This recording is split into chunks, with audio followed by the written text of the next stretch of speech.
You've found the Stealth Podcast. Where are you watching from? What time is it there? Subscribe and comment to support us. Thanks. Let's begin. My name is Derek Lansing. I'm 43 years old, and I live in Boise, Idaho. Or at least, I used to have a place there before I sold everything and bought this 2015 Ford Transit.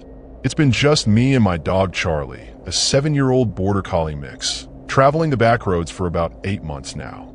My ex-wife kept the house, the friends, the whole life we built, so I figured why stick around and watch someone else live in it? Charlie was the only one who didn't ask questions when I loaded up the van and left. I've been driving through rural Nebraska for 2 days, and honestly, it all looked the same. Endless cornfields, grain silos, and those small towns that feel like they're barely holding on. I wasn't heading anywhere specific, which was kind of the point. Around sunset, I rolled into the outskirts of a place called Crete, population maybe 7,000 on a good day. I spotted this abandoned-looking gravel lot behind what used to be a farm supply store, all boarded up with faded paint peeling off the sides. The parking area was tucked back from the main road, surrounded by overgrown brush and a few skeletal trees. Perfect for staying under the radar. Charlie jumped out to do his business while I set up for the night. The air had that heavy, humid feel to it, like a storm was building somewhere over the horizon. I cracked open a beer and heated up some canned chili on my portable stove, watching the last bit of daylight fade into this murky gray. That's when I noticed the other vehicle, a beat-up Chevy Suburban, maybe from the late 90s, parked at the far end of the lot near the tree line. I hadn't seen it when I pulled in, but then again, I wasn't exactly paying attention. The windows were tinted dark, and I couldn't tell if anyone was inside. Charlie came back and hopped into the van, but he kept staring out the back window toward that Suburban. His ears were up, that focused look he gets when he's locked onto something. "What's up, buddy?" I asked, scratching behind his ears, but he just kept staring. I figured maybe there was a raccoon or a deer out there in the brush. Animals always made him curious. I finished my chili, locked the doors, and pulled the curtains across the windows. The plan was simple: get some sleep, wake up early, and keep moving west. Around midnight, I woke up to Charlie growling. Not his playful growl, but that low, guttural sound he makes when something's seriously wrong. I sat up in the dark, my heart already picking up speed. "Charlie, what is it?" I whispered, reaching for my phone to use as a flashlight. That's when I heard it. Footsteps on gravel, slow and deliberate, circling around my van. Not like someone just walking past. These are the footsteps of someone who was being careful, trying to stay quiet but not quite managing it. I held my breath and listened. The steps stopped right outside the driver's side door. I waited for a knock, for a voice, for anything that would make this make sense. Maybe it was a cop checking on me, or someone else who needed help. But there was nothing, just silence. And then the footsteps started again, moving toward the back of the van. Charlie's growl got louder. I put my hand on his collar, trying to keep him calm, but my own hands were shaking. Through the thin curtain over the back window, I could see a shadow. Someone standing there, not moving, just standing. Then my phone buzzed. A text message. I looked down at the screen, and my stomach dropped. It was from an unknown number, and all it said was, "I can see you're awake." I looked back up at the window, at that shadow, and I swear to God it tilted its head like it was watching me react. That's when I knew this wasn't some random person. This was something else entirely. Something disturbing. Something that had been waiting for me. I didn't move. Couldn't move, really. My whole body just locked up like someone had hit pause on me. Charlie was going nuts now, barking and lunging toward the back door, and I had to wrap both arms around him to keep him from losing it completely. The shadow outside hadn't moved an inch. Just stood there, head still tilted at that wrong angle, like whoever it was had all the time in the world. My phone buzzed again. Another text. "Tell your dog to be quiet." That did it.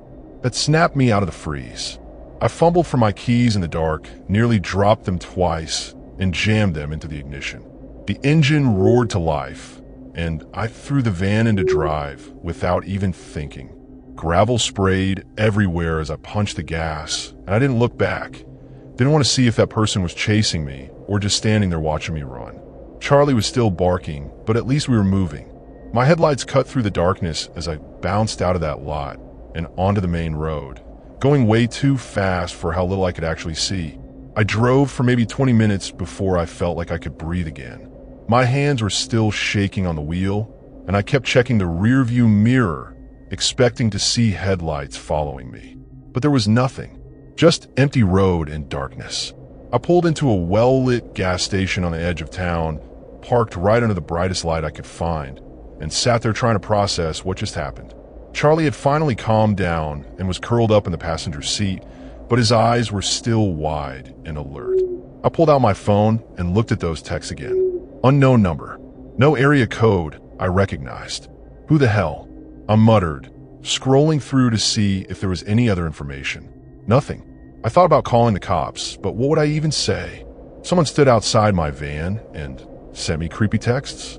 They'd probably just tell me to move along, stop camping in sketchy places. I sat there for another hour, drinking terrible gas station coffee and watching every car that pulled in. Nobody suspicious. Just a couple of truckers and a woman with 2 kids who looked like they were on a road trip. Normal people doing normal things.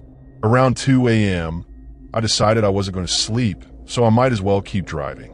I got back on Highway 33 heading west, figuring I'd put as many miles between me and Creed as possible. But here's the thing, and this is where it gets really scary. About 40 minutes down the road, my phone buzzed again. Same unknown number. This time the message said, "You can't drive far enough." I actually swerved when I read it, nearly went off into the ditch. How?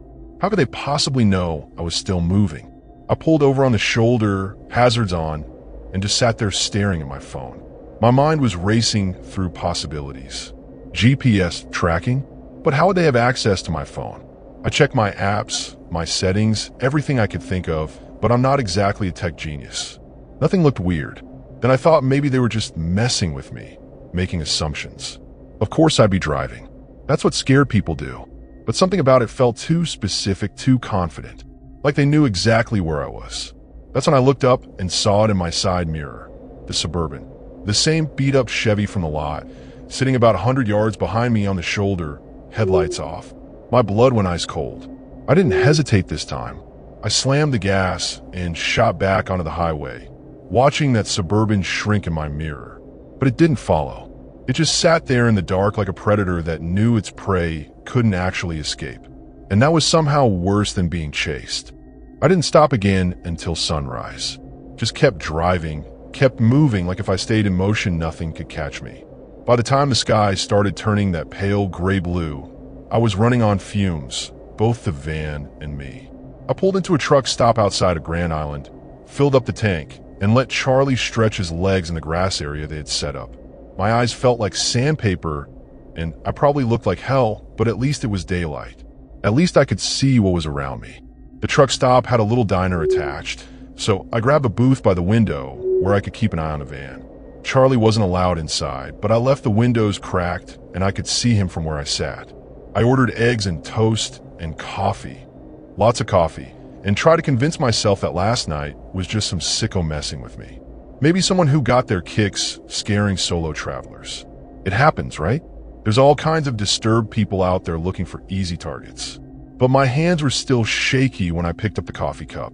The waitress, this older woman with kind eyes and a name tag that said Barb, noticed. "Rough night, hon?" she asked while refilling my cup. I almost laughed.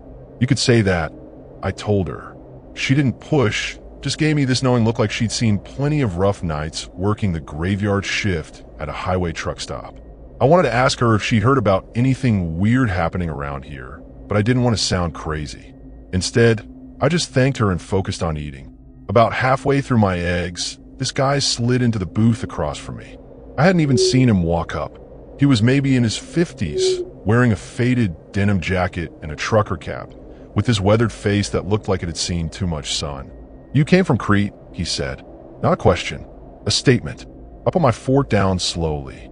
"How do you know that?" He smiled, but it didn't reach his eyes. "Saw your van last night. That lot behind the old farmer's co-op. Not a smart place to park." My heart started hammering again.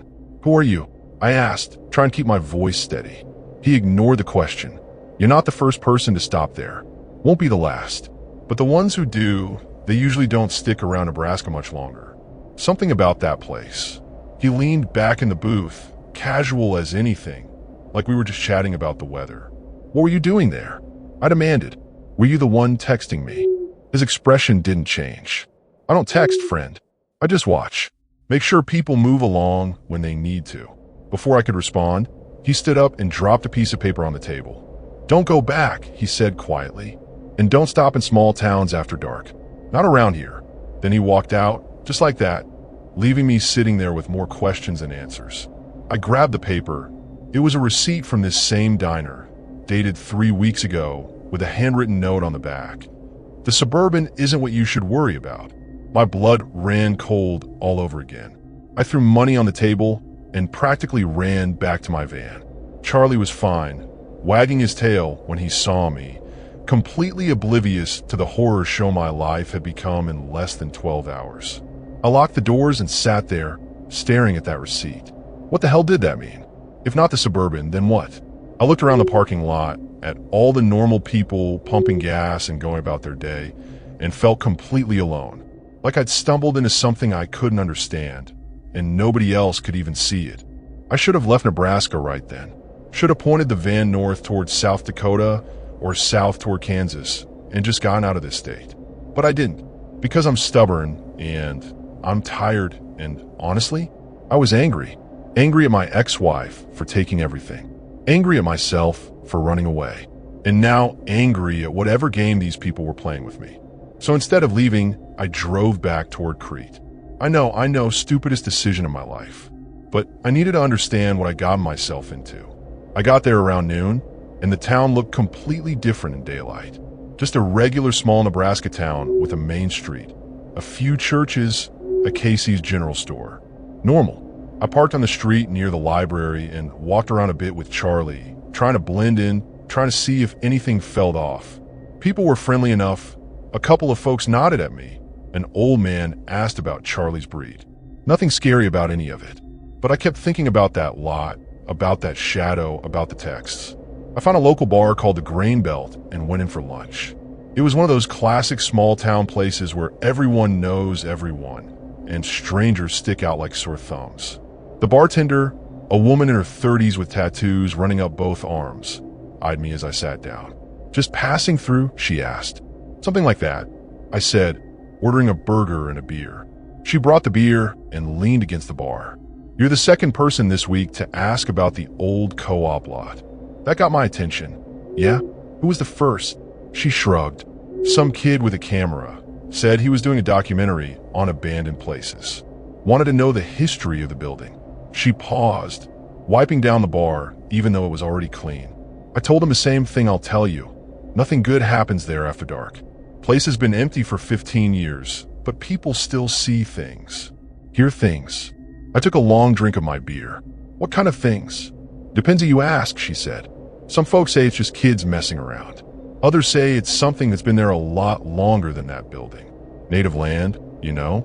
This whole area used to be hunting grounds before we showed up and paved it over. She said it matter-of-factly, like she was talking about the weather forecast. There's stories about people going missing out there. Not recently, but back in the 60s, 70s. 3 different people over the years. They'd park there overnight, and by morning, their cars would be empty. Doors locked from the inside. The way she said it made my skin crawl. And nobody knows what happened to them. She shook her head. Never found bodies. Never found evidence of foul play. Just gone. My burger arrived, but I'd lost my appetite. So why doesn't someone tear the building down? Put up a fence? She laughed, but it was a bitter sound. Town council tried twice. Both times, the construction crews refused to finish. Equipment breaking down, workers getting hurt. One guy swore he saw something in the windows watching him. Eventually, everyone just decided to leave it alone. I sat there processing this, watching her move down the bar to help another customer. This was insane. I was sitting in a bar, in broad daylight, being told ghost stories like they were established facts. But here's the disturbing part. It all lined up with what I'd experienced. The texts, the shadow, the man at the diner warning me not to go back. I pulled out my phone and looked at those messages again. You can't drive far enough. What if it wasn't a person following me? What if it was something else entirely? I finished my beer and left cash on the bar, then walked back to my van with Charlie. The sun was starting to sink toward the horizon again, and I knew I had a choice to make. Leave now and never look back, or I sat in the driver's seat, hands on the wheel, staring at nothing. The smart thing would be to run, the safe thing. But something in me needed to know, needed to face whatever this was. Maybe it was all the running I'd already done for my old life. Maybe I was just tired of being scared. Either way, I found myself driving back toward that lot. The sun was setting as I pulled into the gravel lot, and I won't lie, every part of me was screaming to turn around. Charlie was whining in the passenger seat, that anxious sound he makes when he knows something bad is about to happen. "I know, buddy," I muttered, parking in almost the exact same spot as last night. "I know this is crazy." The Suburban was already there, same position near the tree line, like it had never left. Or like it had been waiting for me to come back. I sat there as darkness crept in, watching that vehicle through my rearview mirror. Nothing moved. No shadows appeared. No text came through. Just silence. The kind of heavy, oppressive silence that makes your ears ring. I brought a flashlight this time, a heavy mag light that could double as a weapon if needed. I also had my phone ready to call 911, though I wasn't sure what good that would do. After about an hour of nothing happening, I started to feel stupid. What was I expecting? Some kind of horror movie confrontation? Then my phone buzzed. Same unknown number. "You came back." My heart jumped, but I was ready this time. I typed back, "Who are you?" 3 dots appeared immediately, like someone was typing. Then, does it matter? I clenched my jaw and typed again, "What do you want?" This time the response took longer. "I wanted to see if you were different. Most people run and never look back. You came back." I stared at those words, trying to understand. "Different how?" I sent. "Strong enough to know the truth," came the reply. Then another message. "Get out of your van. Walk to the Suburban. Come alone." Every instinct I'd screamed no. This was how people got killed. This was how I'd end up as another missing person story that bartender would tell strangers. But I'd come this far. I'd driven back, knowing something was wrong. I looked at Charlie, who was trembling now, and I made a decision I still can't fully explain. I put him in the back of the van, locked the doors from the inside, and pocketed the keys. The walk across that gravel lot felt like miles. The Suburban's headlights suddenly flicked on, blinding me, and I raised my hand to shield my eyes. I couldn't see who was inside, couldn't see anything except that harsh white light. When I got within 10 feet, the driver's door opened and a figure stepped out. I couldn't make out details, just a silhouette backlit by the headlights. Far enough, a voice said. Male, I think, though it was hard to tell. You wanted to know what happened here. I'll show you. The figure moved to the side, and that's when I saw it. Behind the Suburban, in the tree line, there was an opening. Not a natural gap, but something that looked like a doorway made of shadow, darker than the surrounding darkness. It didn't make sense visually, like my brain couldn't quite process what I was seeing. The figure gestured toward it. 3 people went through there. None came back, but they found something on the other side. Something they'd been looking for their whole lives. What? I whispered, though I wasn't sure I wanted the answer. The figure tilted its head, that same wrong angle from the shadow last night, and said, Peace. Release. The end of all their running. Then it stepped backward toward that impossible doorway. You've been running too, Derek Lansing. From your life. From your pain. This place calls to people like you. People who are tired of carrying their weight. My name. It knew my name. I hadn't told anyone my full name. Last chance, the figure said, now half swallowed by that darkness. Walk through, and everything you're running from disappears. Or get back in your van, drive away, and spend the rest of your life wondering what you could have found. I stood there, frozen between terror and something else. Curiosity? Temptation? Then I heard it. Charlie barking frantically from the van. That sound, that familiar, real, living sound snapped me back. I looked toward my van, then back at the figure. But the doorway was gone. The Suburban was gone. I was standing alone in an empty lot. I ran back to the van, fumbled with the keys, and threw myself inside. Charlie jumped all over me, licking my face, grounding me in reality. My phone buzzed one last time. You chose. Live with it. I started the engine with shaking hands and drove. Drove all night. Drove until I crossed into Iowa. Drove until the sun came up and I couldn't keep my eyes open anymore. I never went back to Nebraska. Never wanted to understand what I'd almost walked into. But sometimes, late at night when I'm parked somewhere quiet, I wonder about those 3 people. Wonder if they found what they were looking for. And I wonder if part of me is still standing in that lot, staring at that doorway, trying to decide whether to step through. That's the most disturbing thing of all. Not what I saw, but what I almost chose. And how close I came to never choosing anything again.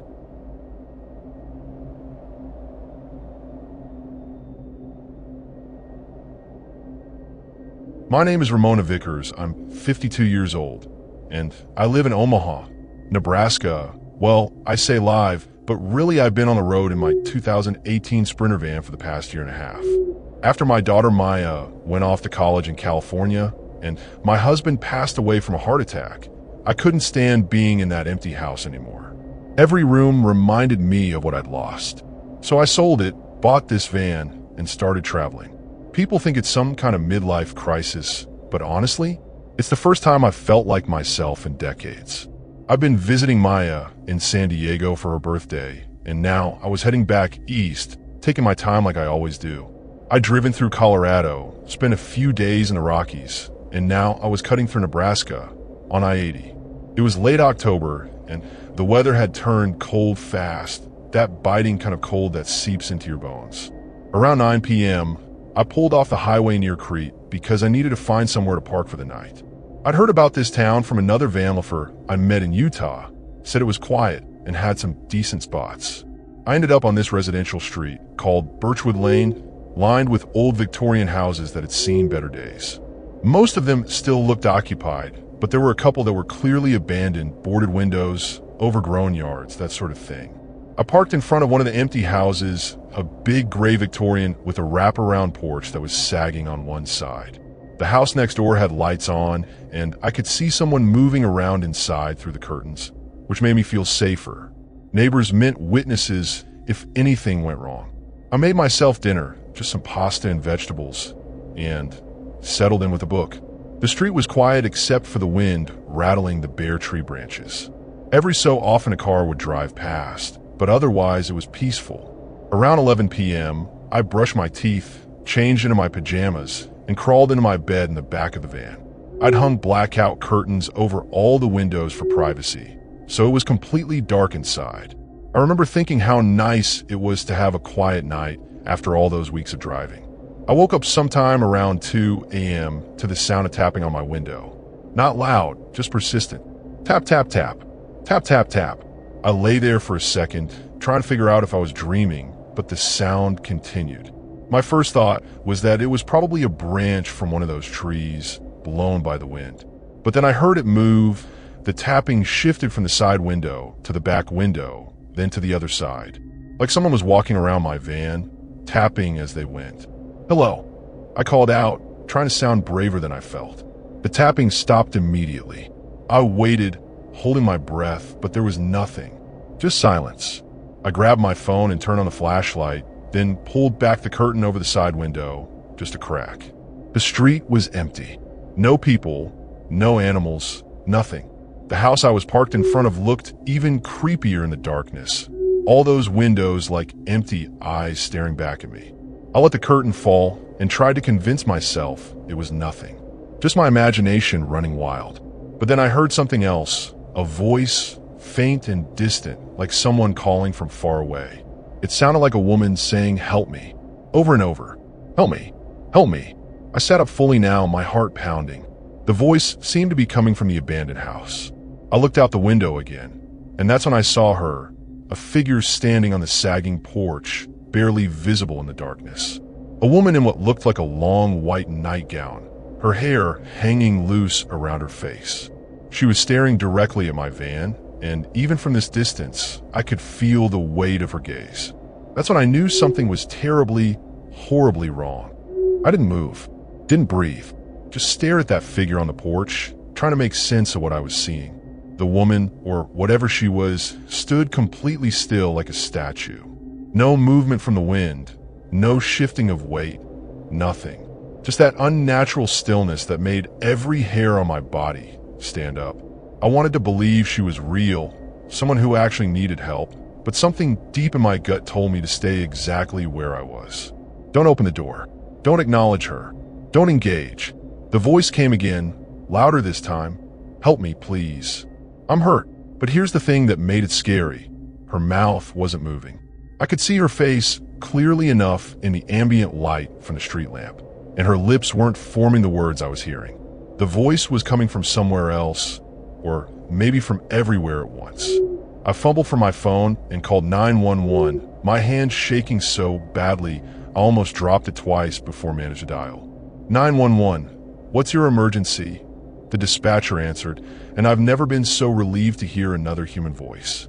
I'm parked on Birchwood Lane in Crete, I said, trying to keep my voice steady. And there's a woman outside who says she needs help, but something's wrong.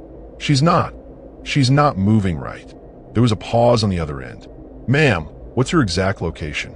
I gave her the address of the house I was parked in front of, and I heard typing. Then another pause, longer this time. Ma'am, are you alone in your vehicle? The dispatcher asked, and something in her tone made my stomach drop. Yes, why? I said. More typing. I'm sending an officer to your location, but I need you to stay in your vehicle with the doors locked. Do not go outside. Do not engage with anyone. Do you understand? The formal way she said it, like she was following a script for a specific type of situation, made this whole thing feel even more disturbing. What's going on? I asked. Please, just tell me what's happening. Officers will be there in approximately 8 minutes, she said, not answering my question. Stay on the line with me until they arrive.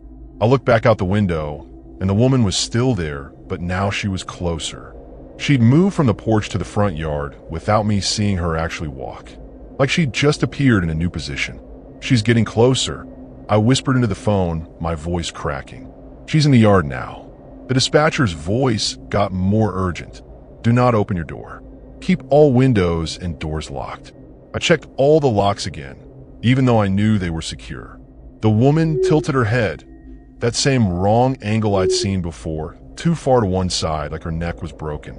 Then she smiled. Not a friendly smile, but something that looked like it was trying to imitate what a smile should be. Like someone who'd never smiled before attempting it for the first time. And her eyes? God, her eyes were completely black. No whites, no iris, just solid black reflecting the streetlight. Help me, the voice said again, but now it sounded different. Angry, demanding. Let me in. The woman started moving toward my van, and this time I could see how she moved. Her feet weren't touching the ground. She was gliding, floating across the dead grass, getting closer and closer. I pressed myself back against the far wall of the van, as far from the windows as I could get. She's coming toward me. I told the dispatcher, my voice barely a whisper. Please, where are the police? 3 minutes away, ma'am. Stay calm. But I couldn't stay calm because the woman was right outside my driver's side window now, her face pressed against the glass, those black eyes staring in at me. Her hand came up, pale, almost translucent, and she pressed it against the window. I could see through her skin to the bones underneath, like she was made of wax held up to a light. And then she spoke, and this time I could see her mouth move. I've been waiting for you, Ramona.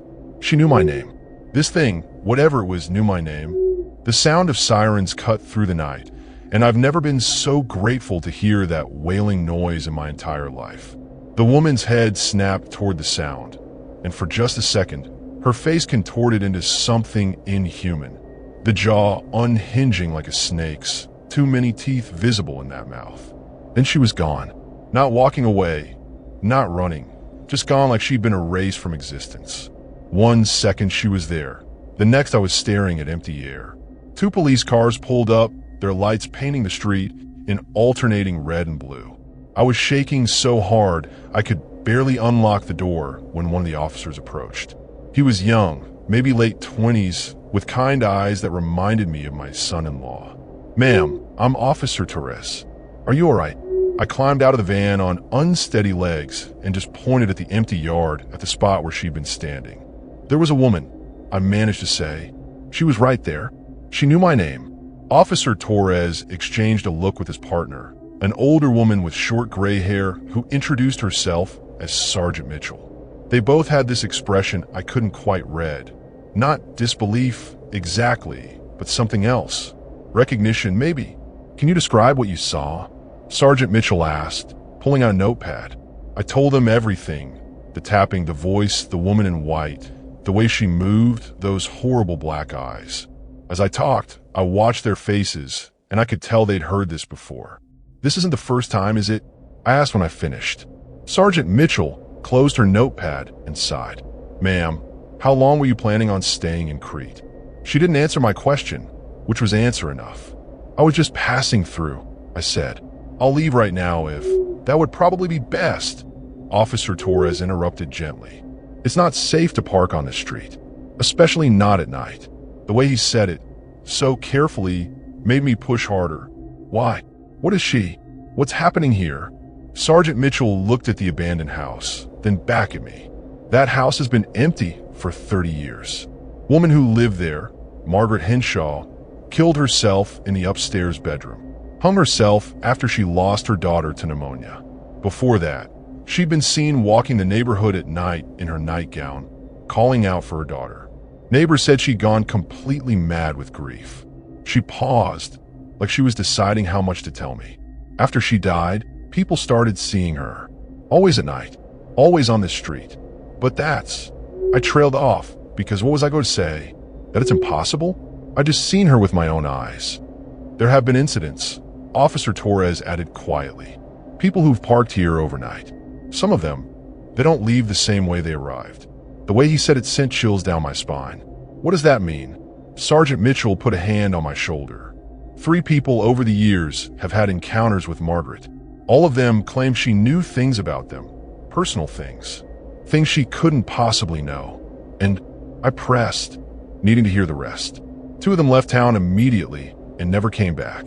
The third one, Torres hesitated. She checked herself into a psychiatric facility 2 days later. Said Margaret had gotten inside her head, showed her things. She wouldn't say what, but she hasn't been the same since. That was 5 years ago, and she's still there. My legs felt weak. I leaned against my van for support. Why doesn't anyone do anything? Get a priest or, I don't know, tear the house down? The house is protected by historical preservation laws, Sergeant Mitchell said with a bitter laugh. And as for the other options, the diocese won't get involved without concrete evidence. And what we have is just stories and scare people. Officially, there's nothing happening here except some urban legends and overactive imaginations. But I could see in her eyes that she didn't believe that. She'd seen something too, or knew someone who had. This was real, and everyone was just pretending it wasn't because acknowledging it would mean accepting something disturbing and impossible. I looked back at that house, at the dark windows and sagging porch, and I could swear I saw movement in one of the upstairs windows. A pale face, watching. Officer Torres followed my gaze and stiffened. Ma'am, I really think you should leave. Now, I didn't need to be told twice. I climbed back into my van, started the engine, and pulled away from that street as fast as I legally could. In my rearview mirror, I saw both officers standing in the street, watching me go, and behind them, barely visible in the darkness, that figure in white stood on the porch again. Just watching. Always watching. I drove until I found a 24-hour truck stop about 30 miles west, pulled into the brightest parking spot I could find, and just sat there trying to process what had happened. My whole body was still shaking, and I couldn't get the image of that woman's face out of my head. The way her skin looked translucent, the bottomless black of her eyes, that horrible attempt at a smile. I called Maya, even though it was almost 4 a.m. in California. I needed to hear her voice, needed something normal and real. Mom, she answered, groggy and confused. What's wrong? Are you okay? Just hearing her say that made me start crying, these big, hiccuping sobs I couldn't control. I'm fine, baby. I'm sorry for waking you. I needed to hear your voice. There was rustling on her end. Probably you're sitting up in bed. Mom, you're scaring me. What happened? I want to tell her everything, but how could I? How could I explain what I'd seen without sounding completely insane? I just had a really scary experience, I said instead. I'm fine now. I'm safe, but it shook me up. Maya was quiet for a second, then, where are you? Do you need me to come get you? The offer alone made me cry harder. No, sweetheart. I'm okay. I'm at a truck stop. There's people around. I'm safe. I just got spooked parking in the wrong place.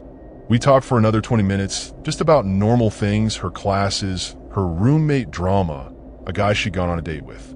Normal, beautiful living person problems that had nothing to do with ghosts or whatever that thing had been. After we hung up, I tried to sleep, but every time I closed my eyes, I saw Margaret's face. So instead I made coffee on my little camp stove and watched the sun come up through my windshield. Sunrises always made me feel better, like darkness can't hold onto anything once the light comes back. By 7 a.m., I convinced myself I was being ridiculous. I was tired, it had been dark, I'd probably seen some homeless person or some on drugs. The mind plays tricks when you're scared and alone. But then I opened my phone and searched for Margaret Henshaw Crete, Nebraska, and everything Officer Mitchell had told me checked out. There were newspaper articles from 1994 about her suicide, a few blog posts about the supposedly haunted house, even a paranormal investigation group's website claiming they captured EVP recordings there. And in every account, people described the same thing, a woman in a white nightgown, black eyes, calling for help. Some said she was looking for her daughter. Others said she was collecting people to keep her company in death. One blog post in particular made my blood run cold. It was from a woman named Jennifer Kozak, dated 2019, titled My Night on Birchwood Lane. She described almost exactly what I'd experienced, the tapping, the voice, the figure getting closer. But her encounter had gone further than mine. She wrote, "When Margaret pressed her hand against my window, I felt this overwhelming urge to open the door, like she was pulling at something inside me, tugging at all my loneliest thoughts and saddest memories. I saw my dead mother's face in hers. I heard my mother's voice telling me to come outside, to come home. If the police hadn't arrived when they did, I think I would have opened that door. And I don't think I'd be writing this now if I had." The post ended with a warning. She knows things about you. She finds your grief, your pain, your losses, and she uses them. Don't park on Birchwood Lane. Don't engage if you see her. And whatever you do, don't let her in. I sat there in my van, surrounded by the morning sound of truckers getting coffee and families starting their road trips, and felt completely disconnected from that normal world. Because I'd seen something they couldn't see, experienced something that didn't fit into their reality. The worst part? Margaret had said my name. She'd said, "I've been waiting for you, Ramona." Like she'd known I was coming. Like somehow, on some level I didn't understand, I've been drawn to that street specifically. I thought about my husband's death, about the loneliness I'd been carrying, about all those nights I'd spent wishing I could just talk to him one more time. And I wondered, if the police hadn't come, if I'd been alone with her for just a few more minutes, would I have opened that door? Would I have let her in? The fact that I wasn't sure terrified me more than anything else. I should have left Nebraska immediately. Should have gotten back on I-80 and driven straight through to Iowa without looking back. But I couldn't shake the feeling that this wasn't over. That Margaret had reached out to me specifically for a reason, and running away wouldn't change whatever connection had been made. So instead of leaving, I did something probably stupid. I went to the Crete Public Library when it opened at 9 a.m. and started researching. The librarian, a thin man in his 60s with wire-rimmed glasses, helped me access the historical archives. I told him I was writing a book about small-town Nebraska history, which was close enough to the truth. He pulled up old newspaper records on a microfiche machine, showing me how to search through them. "You looking for anything specific?" he asked. "Margaret Henshaw," I said, watching his reaction. His expression didn't change, but he paused for just a second too long before nodding. The newspapers told a heartbreaking story. Margaret had been a school teacher, widowed young, when her husband died in a farming accident. She'd raised her daughter Sarah alone, and by all accounts, they'd been inseparable. When Sarah died of pneumonia at age 9 in 1993, Margaret had completely fallen apart. Neighbors reported hearing her screaming at night, wandering the streets in her nightgown, calling Sarah's name. She'd been hospitalized twice for mental health evaluation, but always released after short stays. What really got me was an article from a few weeks before her suicide. A neighbor had called the police because Margaret had been standing in her front yard at 3 a.m., completely still, staring at nothing. When officers approached her, she'd told them. Sarah says she's found others like her. Lost children who need a mother. She says I need to bring them to her. The officers had tried to get her back inside, but she'd resisted, saying, "They're out there, the ones who are ready. The ones who understand what it means to lose everything." Sarah can see them. She tells me their names. I sat back from the microfiche machine, my hands trembling. She'd been seeing people's names, knowing who was ready. Was I ready? Ready for what? I thought about how empty my life had felt after Tom died, how I'd sold everything and taken to the road because I couldn't stand the weight of all that loss. Was that the kind of grief Margaret, or whatever she'd become, could sense? Like a predator smelling blood in the water? I found more articles, including one about the 3 incidents Sergeant Mitchell had mentioned. The third woman, the one who'd ended up hospitalized, was named Patricia Drummond. I searched for her and found a phone number for her mother still living in Crete. Before I could talk myself out of it, I called. "Hello," an elderly woman answered. "Mrs. Drummond? My name is Ramona Vickers. I'm calling about your daughter Patricia. I had an experience similar to hers, and I was hoping—" "She can't talk," Mrs. Drummond interrupted, her voice hard. "She hasn't spoken in 5 years. Whatever that thing did to her, it broke something inside her mind that can't be fixed." My throat tightened. "I'm so sorry. I'm trying to understand what happened. What Margaret wants." There was a long pause, and then Mrs. Drummond's voice came back softer, more tired. "Patricia told me, before she stopped talking, that Margaret showed her everyone she'd ever lost. Her father, her grandparents, her baby that was stillborn. She said they were all there in that house, calling to her, telling her to come inside, telling her she could be with them again if she just stepped through the door. But she didn't," I said. "She didn't go in." "No," Mrs. Drummond agreed. "But she wanted to. That's what broke her, the wanting. She told me. I almost chose death over life, Mom. I almost walked away from you, from everything, because I missed Dad so much." After that, she just shut down, like the guilt of almost giving and was too much to carry. We talked for a few more minutes, and then she gave me a piece of advice I'll never forget. "Whatever you do, don't go back to that house. Margaret doesn't take people against their will. She just makes them want to go, and that's so much worse." I thanked her and hung up, then sat in my van outside the library trying to decide what to do. Part of me wanted to leave, to take Mrs. Drummond's advice and never think about Crete or Margaret Henshaw again. But another part of me, the part that had been running from grief for over a year, felt drawn back to Birchwood Lane. Not because I wanted to die, but because I needed to prove to myself that I wanted to live. That despite everything I'd lost, I wasn't ready to give up. So I made a decision that was either incredibly brave or incredibly stupid. I drove back to that street one more time. It was late afternoon, almost sunset, when I parked in front of that gray Victorian house again. The street looked different in daylight, less scary, more sad. Just an old house falling apart, no different from dozens of others across the Midwest. I sat there as the sun went down, watching the windows, waiting, and just as the last light faded from the sky, I saw her, Margaret, standing on the porch, exactly where she'd been the night before. But this time I wasn't afraid. This time I rolled down my window and spoke directly to her. "I know what you want," I called out. "You want me to come inside. You want to show me everyone I've lost. Make me believe I can be with them again." Margaret tilted her head, listening. "But here's the thing. I've already lost them. I've already said goodbye. And yeah, I miss my husband every single day. Yeah, there are nights I wish I could talk to him one more time. But I'm not done living yet. I'm not ready to join him." Margaret's expression didn't change, but she took a step back into the shadow of the porch. "You can't have me," I said, my voice stronger now. "And you can't have anyone else who drives down this street and chooses to keep living instead of giving into grief. We're not yours to take." For a long moment, nothing happened. Then Margaret raised one pale hand and pointed at me. Her mouth opened, and I heard that voice one last time. "You'll be back. They always come back when the loneliness gets too heavy. I'll be waiting, Ramona Vickers. I'll always be waiting." Then she faded, not disappearing suddenly like before, but dissolving slowly like mist in sunlight, until there was nothing left but an empty porch and a dark house. I sat there for another minute, making sure she was really gone. Then I started my van and drove away. This time I didn't look back. I got on I-80 heading east, and I drove through the night, putting Nebraska in my rearview mirror. Did I defeat her?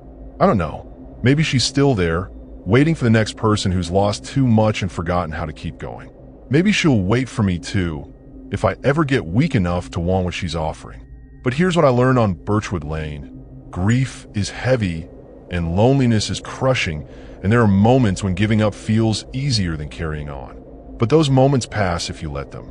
And on the other side of that darkness is mourning and coffee and phone calls with your daughter and all the small beautiful things that make life worth living. Margaret Henshaw forgot that. She let her grief consume her until there was nothing left but hunger for company in her eternal misery. I won't make that mistake. I'll carry my losses with me, but I won't let them carry me away. And that's the most important choice any of us can make, to keep choosing life, even when death whispers that it knows our name and it's been waiting for us all along.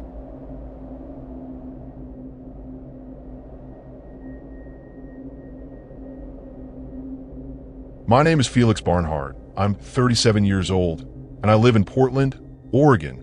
Or at least I did until 6 months ago when I quit my tech job and bought this beat-up 2009 Dodge Ram van with a homemade camper conversion. I'm traveling with my girlfriend Iris, who's 34, and honestly, this whole van life thing was more her idea than mine. She's a freelance photographer, always chasing the perfect shot, always wanting to be somewhere new. Me? I just wanted to get away from the screen, from the emails, from the feeling that my life was disappearing into lines of code. We'd been zigzagging across the country for months, and now we were cutting through Nebraska in early November. Iris had this whole route planned based on some photography project she was working on, Abandoned America, she called it. Old barns, forgotten towns, that kind of stuff. We'd spent the day shooting this creepy grain elevator outside Lincoln, and by the time we finished, it was getting dark. Iris wanted to push on to the next location, but I was exhausted. Let's just find somewhere to crash, I said. She wasn't happy about it, but she agreed. We ended up in Crete around 8 p.m., and Iris spotted this old elementary school that had been closed down. It was set back from the road, surrounded by a chain-link fence with a gap big enough to drive through. Perfect, she said, already pulling out her camera. We can shoot some interior stuff tomorrow morning. I wasn't thrilled about trespassing, but we'd done it before in other places and never had problems. We drove through the gap and parked in the old bus loop behind the building, out of sight from the road. The school was one of those brick buildings from the 1950s, 2 stories with big windows that had been boarded up. There was graffiti on some of the walls, mostly just tags and the usual stuff teenagers write, but it had that heavy, oppressive feeling that abandoned buildings get. Like the walls are holding on to memories of all the people who used to be there. Iris loved it. She was already walking around taking photos in the fading light, talking about composition and shadow work. I just wanted to eat and go to bed. We made dinner, rice and beans with some hot sauce, and ate in the back of the van with the doors open. It was cold, that sharp Nebraska cold that cuts right through your jacket, but Iris insisted on keeping the doors open so she could feel the atmosphere of the place. That's Iris for you, always chasing an aesthetic, even when it means freezing our asses off. Around 10 p.m., we finally closed up, locked the doors, and settled in for the night. The van was parked maybe 20 feet from the back entrance of the school, close enough that I could see the metal door in my side mirror. I woke up around 2 a.m. to use the bathroom. We had a little portable toilet set up in the van, but I preferred to just go outside when we were in isolated places. I grabbed my flashlight and quietly opened the back door so I wouldn't wake Iris. The temperature had dropped even more, and my breath came out in visible clouds. I walked about 30 feet away from the van to a spot near the fence and did my business, the whole time scanning the darkness with my flashlight, that instinctive fear of being caught with your pants down. That's when I saw it. The back door of the school was open. Not just unlocked, but standing wide open, a rectangle of pure darkness against the brick wall. I was absolutely certain it had been closed when we parked. I stood there, flashlight in hand, staring at that open doorway and feeling my heart rate pick up. Iris, I called out quietly, backing toward the van. Iris, wake up. She didn't respond. I kept my eyes on that doorway as I reached the van and climbed back inside. Iris was still asleep, curled up in her sleeping bag. I shook her shoulder. Iris, wake up. Something's wrong. Iris woke up confused and annoyed, that groggy irritation people get when you interrupt their sleep. What? Felix, what's wrong? She mumbled, pushing her hair out of her face. I pointed toward the school. That door. It was closed when we got here, and now it's wide open. She sat up, rubbing her eyes, and looked where I was pointing. For a second, she just stared. Then she reached for her camera. Oh wow, that's actually really creepy. Perfect for the series. I couldn't believe what I was hearing. Iris, I'm serious. Something opened that door. Wind, she said, already checking her camera settings. Or some homeless person using the building for shelter. Either way, it's fine. Actually, this is great. I can get some shots with the doorway framing the interior darkness. The contrast will be amazing. She started pulling on her boots, and I grabbed her arm. Are you insane? We're not going in there. If someone else is in that building, we need to leave. Now. But Iris was already in that mode she gets when she's focused on a shot, where nothing else matters except the image she's seeing in her head. Felix, relax. I'll be quick. Just a few shots from the doorway. I won't even go inside. She pulled a headlamp on and grabbed her camera bag. You can stay here if you want, but I'm not passing this up. This is exactly the kind of disturbing atmosphere I need for the project. Before I could stop her, she was out of the van and walking toward that open door. I sat there for maybe 10 seconds, calling myself every kind of idiot. Then I grabbed my flashlight and followed her. No way was I letting her go into a creepy, abandoned school alone in the middle of the night. The doorway led into what looked like a maintenance corridor. Concrete floor, pipes running along the ceiling, that institutional green paint on the walls that every school seemed to use in the 50s. Iris was already setting up her tripod just inside the entrance, framing a shot down the hallway that disappeared into darkness. See? Nothing scary. Just an empty building. But she was wrong. There was something scary about it. The air inside felt wrong, heavier somehow, and there was a smell I couldn't quite place.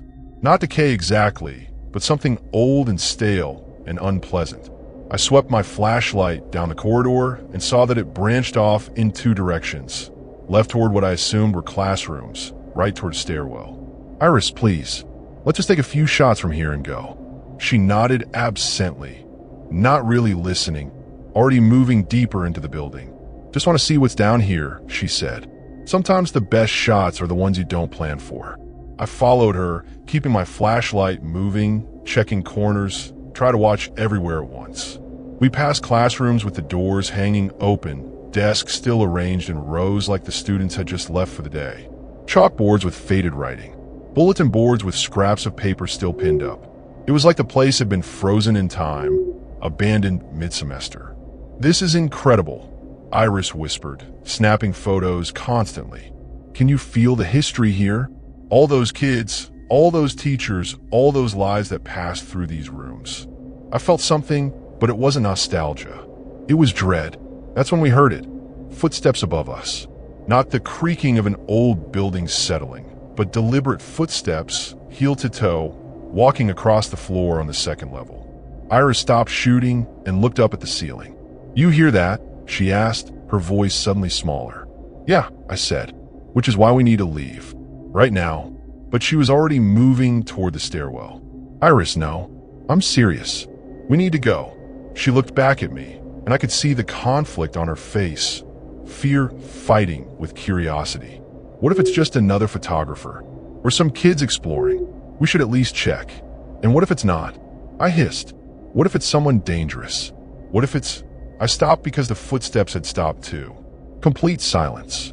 Then, from the top of the stairs, we heard a child's voice singing. A little girl, high and sweet, singing Ring Around the Rosie. The most disturbing part? She was singing it slowly, drawing out each word, and the acoustics of the stairwell made it echo and overlap with itself until it sounded like multiple children singing at different speeds. Iris grabbed my hand, her camera forgotten. Okay, she whispered. Okay, you're right. Let's go. We turned to head back the way we came, moving fast but try not to run, trying not to make noise that would draw attention. But when we got back to the maintenance corridor, the door we'd come through, the door Iris had left propped open with a rock, was closed. I grabbed the handle and pulled. Locked. I pulled harder, then started pounding on it. Hey, we're in here. The metal door didn't budge. Above us, the singing stopped. Then the footsteps started again, faster this time, moving down the hallway on the second floor directly above our heads. Fire exit, Iris said, her voice shaking. Every school has fire exits. We just need to find one. We ran deeper into the building, away from the locked door, our flashlights bouncing wildly off the walls. The footsteps followed us, always directly above, matching our pace. I tried every door we passed, locked, all locked. Classrooms, offices, supply closets, everything was sealed shut. The footsteps got faster, and now we could hear them on the stairs, coming down to our level. We ducked into a classroom and pressed ourselves against the wall beside the door, killing our lights. Iris was breathing so hard, I was afraid whoever it was would hear her. I put my hand over her mouth, and we stood there in the dark, listening. The footsteps came down the corridor, closer and closer, then stopped right outside our classroom. I could see a shadow in the gap under the door, could hear breathing, not the breathing of a child, but something heavier, raspier, like an old man with damaged lungs. Then the door handle started to turn, slowly, deliberately. I looked around frantically for something to barricade it with, but there was nothing, just those old wooden desks bolted to the floor. The door began to open, and Iris bolted. She ran for the windows on the far side of the classroom, grabbed a desk, and started smashing it against the boards covering the glass. "Help me," she screamed. I ran over, and together we battered at those boards until one of them splintered and cracked. Behind us, the door finished opening. I didn't look back. I couldn't. We kept smashing at the window until we'd made a gap big enough to climb through. Iris went first, squeezing through and dropping to the ground outside. I was right behind her, but as I pulled myself through, I felt something grab my ankle. Not a hand. It was too cold, too strong, but something wrapped around my leg and pulled. I kicked frantically, felt whatever was lose its grip, and tumbled out onto the grass outside. We ran. Didn't stop to look back. Didn't try to understand what had happened. Just ran around the building toward where we'd parked the van. But when we got there, the van was gone. The entire bus loop was empty except for our tire tracks in the dirt. What the fuck? Iris gasped. Where's the van? Where's our van? I pulled out my phone to call 911, but there was no signal. Not just weak signal. No signal at all, like we were in a dead zone. Iris tried hers too. Same thing. We stood there in that empty lot, the school looming behind us, and I realized we had two choices. Try to walk to the road and hope we could flag down a car, or I looked at the school. Every window on the second floor was lit up now, glowing with a sickly yellow light that hadn't been there before. In each window, I could see a small figure standing perfectly still, watching us. Children, dozens of them, all standing at the windows with their hands pressed against the glass. And in the center window, directly above the main entrance, stood something taller. Something that definitely wasn't a child. "Run," I said to Iris. "Run toward the road and don't stop." We took off across the overgrown playground, heading for the gap in the fence. Behind us, I heard the front doors of the school bang open. I didn't look back. I just ran, holding Iris's hand, both of us stumbling over broken playground equipment and crumbling asphalt. We were maybe 50 feet from the fence when Iris tripped and went down hard, crying out in pain. I stopped, helped her up, and that's when I made the mistake of looking back. They were pouring out of the school. Children, dozens of them, all wearing clothes from different eras. 50s, 60s, 70s. Some looked solid and real. Others were translucent, flickering like bad TV reception. They moved wrong, too fast or too slow, their limbs bending at angles that shouldn't be possible. And leading them was that tall figure I'd seen in the window. A man in a dark suit, his face a blur of shadow where his features should be. He wasn't running. He was gliding across the ground, getting closer without seeming to move his legs at all. "Go!" I screamed at Iris, practically dragging her toward the fence. She was limping badly from her fall, but adrenaline got her moving. We hit the fence and squeezed through the gap, tearing our clothes on the chain link, not caring. Once we were on the other side, I looked back one more time. The children had stopped at the fence line, pressed up against it, but not crossing. The tall figure stood behind them, and even though I couldn't see his face, I could feel him staring at us. Then he raised one long arm and pointed down the road, the direction we were about to run. We ran anyway. What choice did we have? The road was dark and empty, lined with fields on both sides, no houses in sight. Our footsteps echoed in the cold November air, and our breath came out in ragged gasps. Iris was crying, muttering, "This isn't real, this isn't real," over and over like a mantra. I kept checking behind us, but the road was empty. The children and the tall figure weren't following. But somehow that made it worse, not better. Like they knew we couldn't escape, so why bother chasing? We'd been running for maybe 10 minutes when we saw headlights coming toward us from ahead. "Well, thank God," Iris sobbed. We ran toward the car, waving our arms, and it slowed down as it approached. An old pickup truck, rusted and beaten up, with a man in his 60s behind the wheel. He rolled down his window as we reached him. "You folks okay? You look like you've seen a ghost."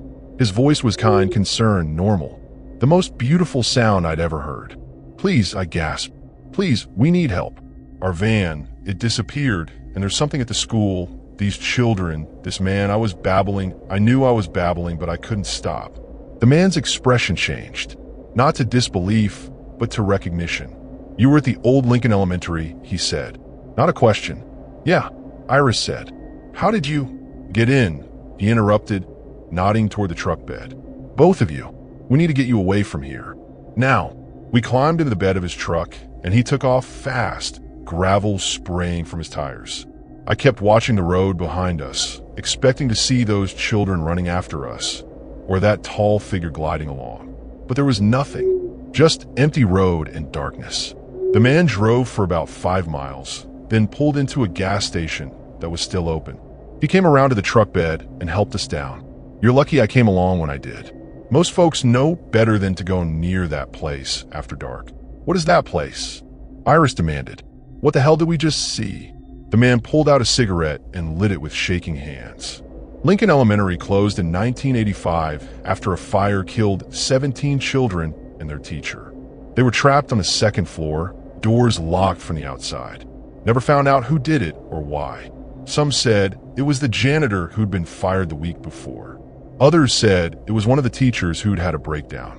Whoever it was, they were never caught. "And the children?" I asked, already knowing the answer, but needing to hear it.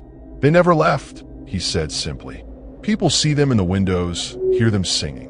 And sometimes when someone goes in there after dark, they try to keep them, make them stay so they're not alone." He took a long drag on his cigarette.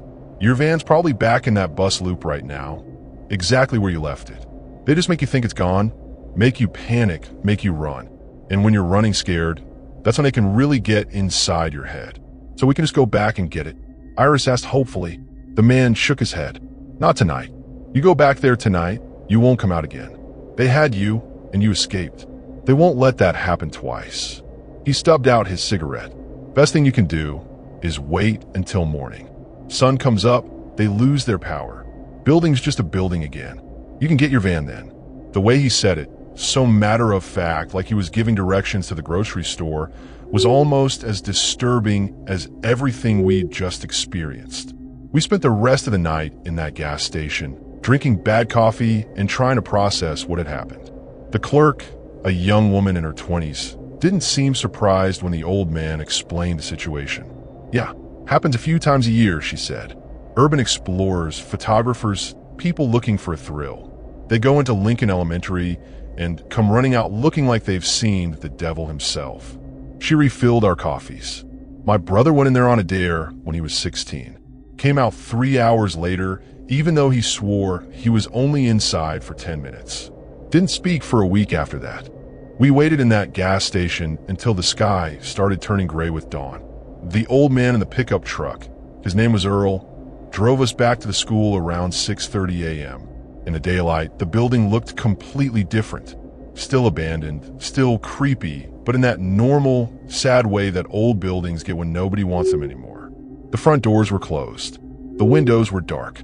And sure enough, our van was sitting exactly where we'd parked it the night before, like it had never been gone. Check everything before you leave, Earl advised as we got out of his truck. Make sure they didn't take anything. Sometimes they leave messages. I didn't like the sound of that, but Iris was already running to the van, limping on her twisted ankle, but not caring. I followed more slowly, my eyes on the school's second-floor windows. Empty, just broken glass and boards. Nothing moving, but I couldn't shake the feeling that we were being watched. The van looked fine from the outside. Iris unlocked it and climbed in, and I heard her gasp. Felix. I jumped in after her, and my stomach dropped.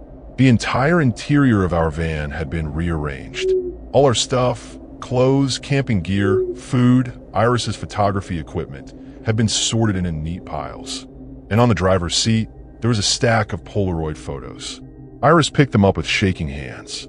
They were pictures of us, inside the school. Last night, one showed us in the maintenance corridor, our flashlight beams cutting through the darkness.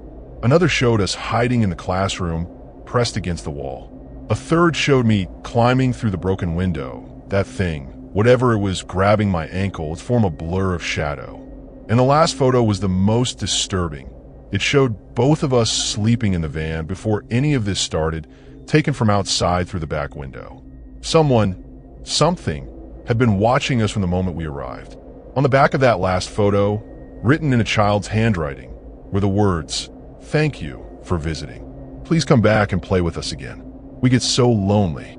Iris dropped the photos like they burned her and started crying. I want to leave. I want to go home. I want to go back to Portland and never do this again. I picked up the photos and I don't know what possessed me to do it, but I kept them, slipped them into my jacket pocket before she could stop me. Earl was still waiting in his truck when we pulled out of the bus loop. He rolled down his window as we passed. "You got everything?" he called. I nodded. "Thank you. For everything." He smiled, but it was sad. "Just do me a favor. Tell people about this place. Tell them to stay away. Maybe if enough people know, we can save someone else from what happened to you." We drove away, and I watched the school shrink in my side mirror until we turned onto the main road, and it disappeared from view. We drove straight through to Iowa, didn't stop except for gas, didn't say much to each other. Iris spent most of the drive staring out the window, and I could tell something had broken inside her. That curiosity, that fearlessness that made her want to explore abandoned places. It was gone. We'd seen something that shouldn't exist, experienced something that didn't fit into the rational world we thought we understood. And once you know that those boundaries can be crossed, you can't unknow it. We're back in Portland now. We sold the van a week after we got back, neither of us wanting to spend another night in it. Iris went back to her apartment, and I got a studio across town. We still see each other sometimes, but it's different. We don't talk about Nebraska. We don't talk about the school. But sometimes, late at night when I can't sleep, I pull out those Polaroids and look at them. Not because I want to remember, but because I need to. I need proof that it actually happened, that we didn't just have some kind of shared psychotic break. The worst part is the last photo, the one of us sleeping, taken from outside the van. Because when I really look at it, when I zoom in on the reflection in the back window, I can see them. All those children standing in a circle around our van, watching us sleep. And the tall figure in the dark suit, standing directly behind the photographer. Like he's the one who took the picture. Like he's the one who wanted us to have this souvenir. This reminder that we visited his domain and he let us leave. But here's what really keeps me up at night. 2 weeks ago, Iris called me at 3 a.m. crying. She'd received a package at her apartment. No return address, no postage, just sitting on her doorstep when she came home. Inside was a child's drawing, stick figures of 2 people in a van, and around them, more stick figures holding hands in a circle. At the bottom, in that same childish handwriting from the Polaroid, it said, "We miss you. When are you coming back to play?" She wanted to call the police, but what will we tell them? That ghost children from Nebraska are sending us mail? We can't prove anything, can't explain anything. All we can do is live with the knowledge that somewhere in Crete, in an abandoned elementary school, something is waiting. Something that knows our names, knows where we live, and considers us unfinished business. And every time I hear children singing, every time I see an old school building, I wonder if they'll ever really let us go. Or if one day, we'll wake up and find ourselves back in that bus loop with those children at the windows and that tall figure pointing down the road we can never quite reach the end of. That's the real horror. Not what happened to us that night, but the possibility that it's not over, that it might never be over.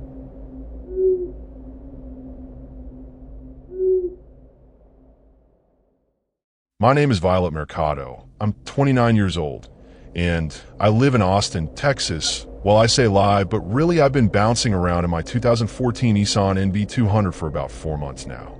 I'm a travel nurse, which means I take short-term contracts at hospitals all over the country. The van life thing just made sense financially. Why pay rent in a city I'm only going to be in for 3 months? My best friend Kayla thinks I'm crazy, but she's been stuck in the same apartment for 6 years. So who's really living, you know? I just finished a contract in Omaha and was heading toward my next gig in Albuquerque. I had about a week before I needed to be there, so I was taking the scenic route, driving through small towns, seeing parts of the country I'd never visited. Early December, cold as hell, and I was somewhere in the middle of Nebraska when my check engine light came on. Perfect. I pulled into the next town I saw, a place called Crete, population probably small enough that everyone knows everyone's business.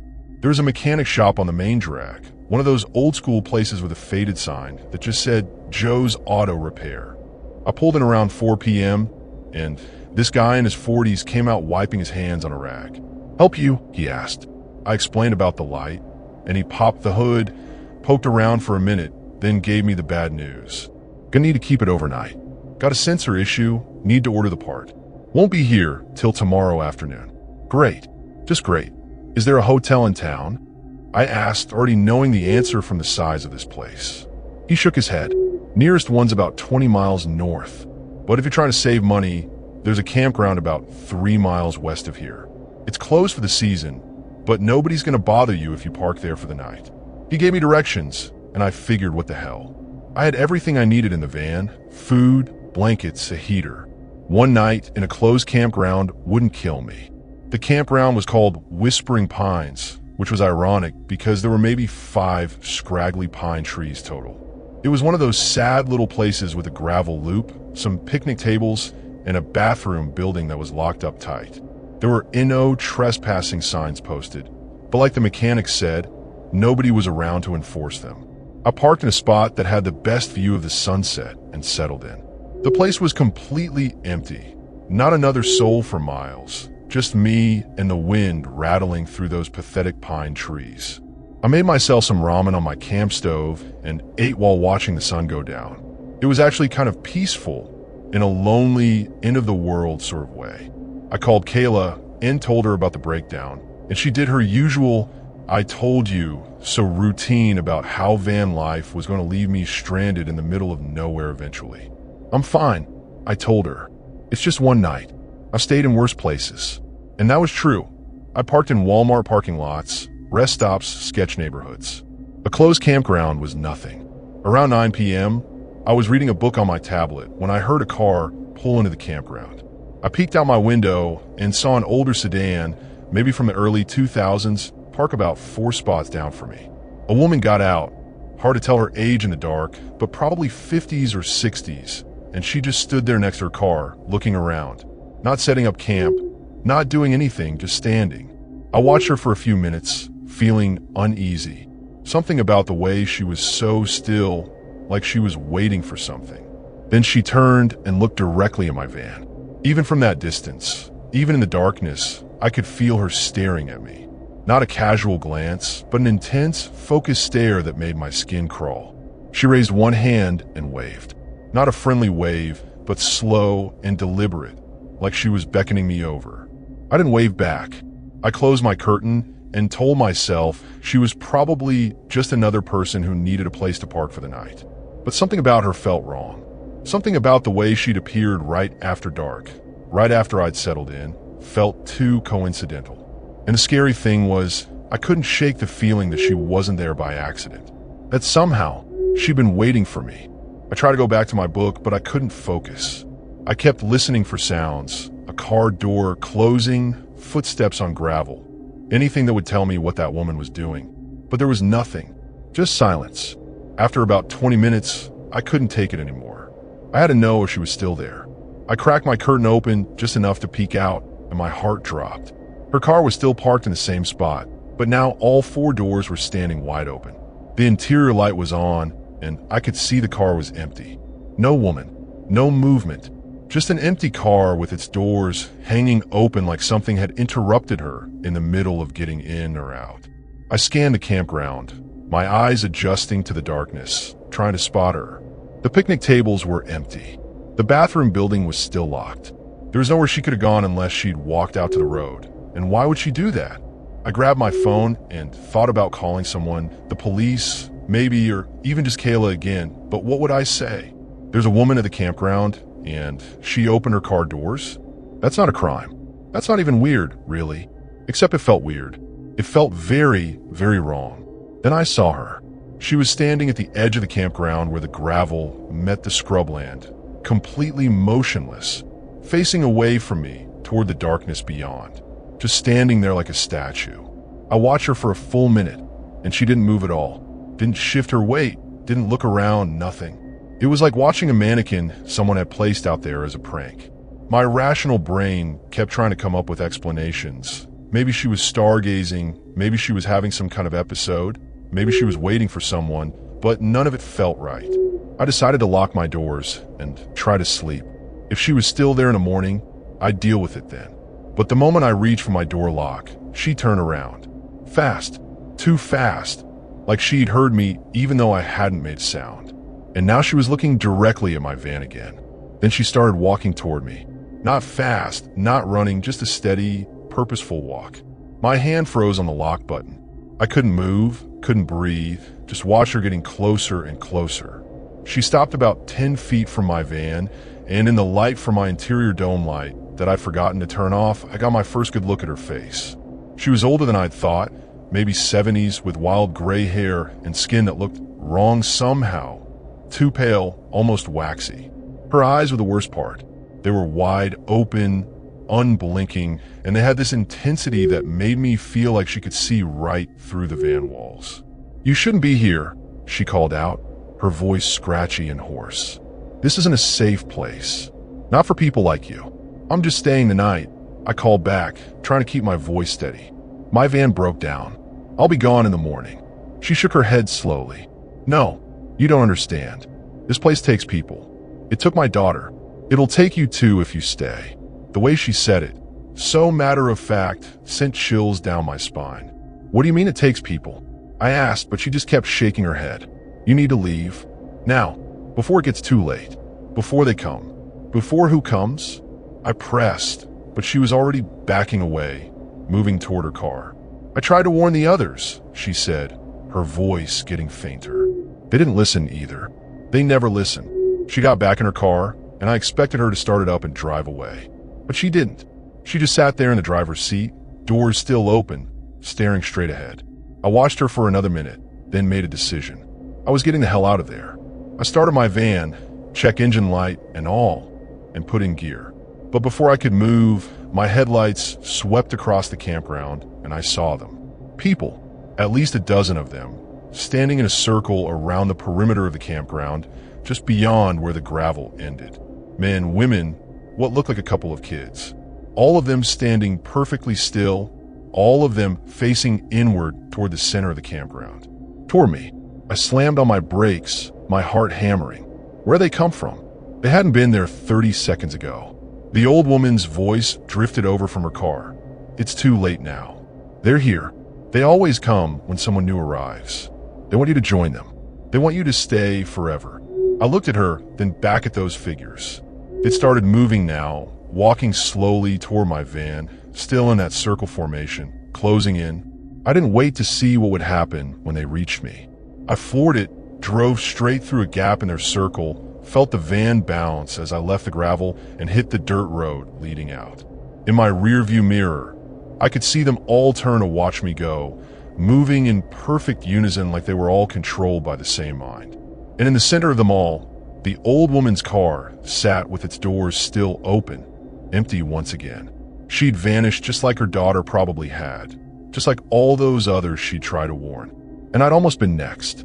I drove until I hit the main highway, then kept driving until I found a truck stop with bright lights and lots of people. I parked in the most crowded section I could find, surrounded by 18-wheelers and RVs, and just sat there shaking. My phone buzzed. A text from Kayla. "You alive? You're not answering."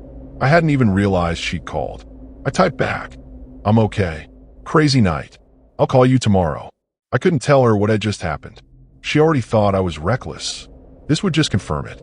I spent the rest of the night in that truck stop parking lot, dozing in short bursts but never really sleeping. Every time I closed my eyes, I saw those figures standing in their circle, all of them turning to watch me at the same time. Around 6 a.m., I gave up on sleep and went inside for coffee.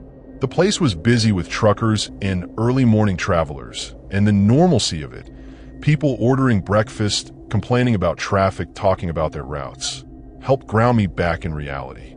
I called the mechanic shop as soon as they opened at 8 a.m. About that part, Joe said apologetically. "Supplier's saying it won't be in until tomorrow now. Sorry about that. You got somewhere to stay." I told him I'd figure it out, hung up, and tried to decide what to do. I could drive 20 miles to that hotel, but that seemed wasteful. I could park at another campground, but after last night, no way. Then I remembered seeing a library when I'd driven through Crete. Libraries were safe. Libraries were public. I could spend the day there, maybe even the night in their parking lot. The Crete Public Library was a small brick building on the main street, and when I walked in around 9 a.m., there were already a handful of people inside. Retirees reading newspapers, a mom with 2 kids in the children's section, a teenager on one of the computers. The librarian at the front desk was a woman in her 50s with kind eyes and a name tag that said Diane. "Can I help you find anything?" she asked. "Just looking for a quiet place to work," I said, which wasn't entirely a lie. I needed to catch up on some emails and do some online training modules for my new hospital contract. I sat up at a table near the back and tried to focus on work, but my mind kept drifting back to the campground.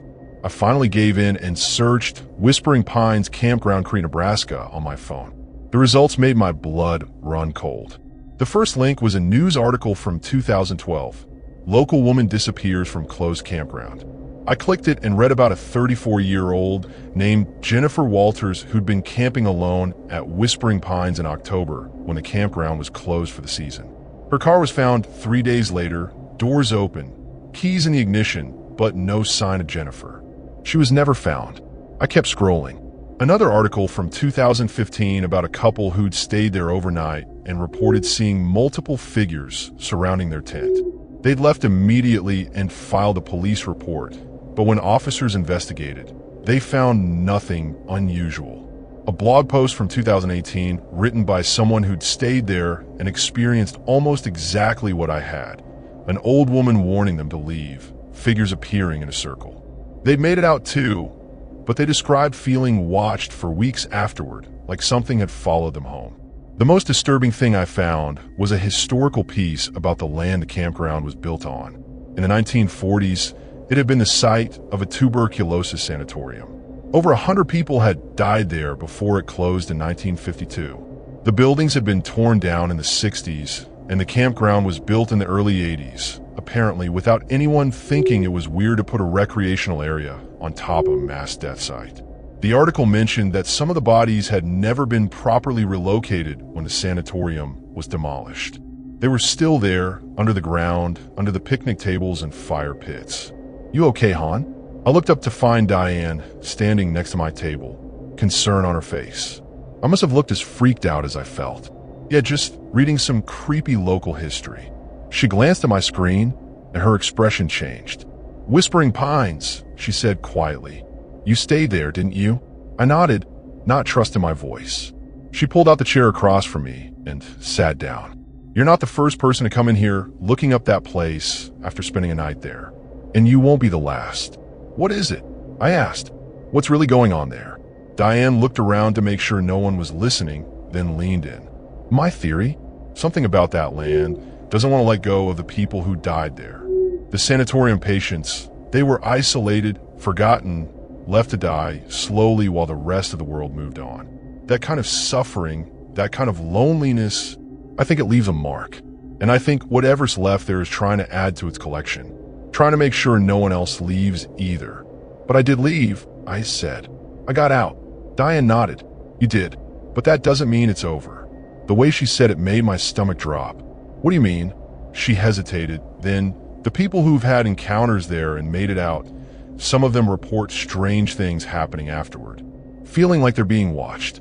Seeing that same old woman in crowds. Hearing voices calling their name when no one's there. It's like once that place knows about you, it keeps reaching out, trying to pull you back. I thought about my van, still sitting at Joe's Auto Repair with a broken sensor. Thought about how I'd be stuck in this town for at least another day, maybe two. I need to get my van fixed and leave as soon as possible, I said. Diane squeezed my hand. Good idea. And when you do leave, don't look back. Don't think about it. Don't research it anymore. Just put as much distance between yourself and this place as you can.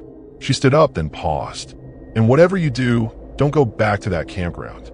Not even in daylight. Not even to prove to yourself it wasn't real. Because it was real, and it's still there, and it's still waiting. I spent the rest of the day at the library, leaving only when they closed at 6 p.m. I drove back to the truck stop and parked in the same crowded section, figuring safety in numbers was my best bet. I was exhausted but wired, that horrible combination where your body is screaming for sleep, but your mind won't shut off. I forced myself to eat some crackers and peanut butter, then try to settle in for another uncomfortable night in my van. Around 10 p.m., my phone rang. Unknown number. I almost didn't answer, but something made me pick up. Hello. Silence. Then, in the background, I heard it, that scratchy, hoarse voice from last night. You shouldn't have left. We weren't finished with you. My blood turned to ice. Who is this? I demanded, but the line went dead. I stare at my phone, my hands shaking. It was just someone messing with me. Had to be. Maybe someone who'd heard about my experience somehow, playing a prank. But how would they have gotten my number? I tried to convince myself it was nothing, but 10 minutes later, I got a text. Same unknown number. It was a photo, a picture of my van, taken from outside, in the truck stop parking lot. Right now, I could see myself in the driver's seat through the window, phone in hand. Someone was out there, watching me, right this second. I locked all my doors and ducked down below the window line, my heart pounding so hard I could hear it in my ears. I called 911, told the dispatcher someone was harassing me, had taken photos of me without permission. She asked for my location and said she'd send an officer. I stayed low, listening for footsteps, watching for shadows. A Nebraska State Trooper arrived about 15 minutes later, and I climbed out of my van to talk to him. Someone's been taking pictures of me, I explained, showing him the photo on my phone. They called me, and then they sent this. The trooper, a guy in his 30s named Officer Ramos, looked at the photo, then scanned the parking lot. When was this taken? Maybe 20 minutes ago, I said. He walked around my van, shining his flashlight into the darkness between the parked trucks. I don't see anyone suspicious. Could have been someone passing through who moved on already. He handed my phone back. I'll file a report, and I can swing by a few more times tonight to check on you.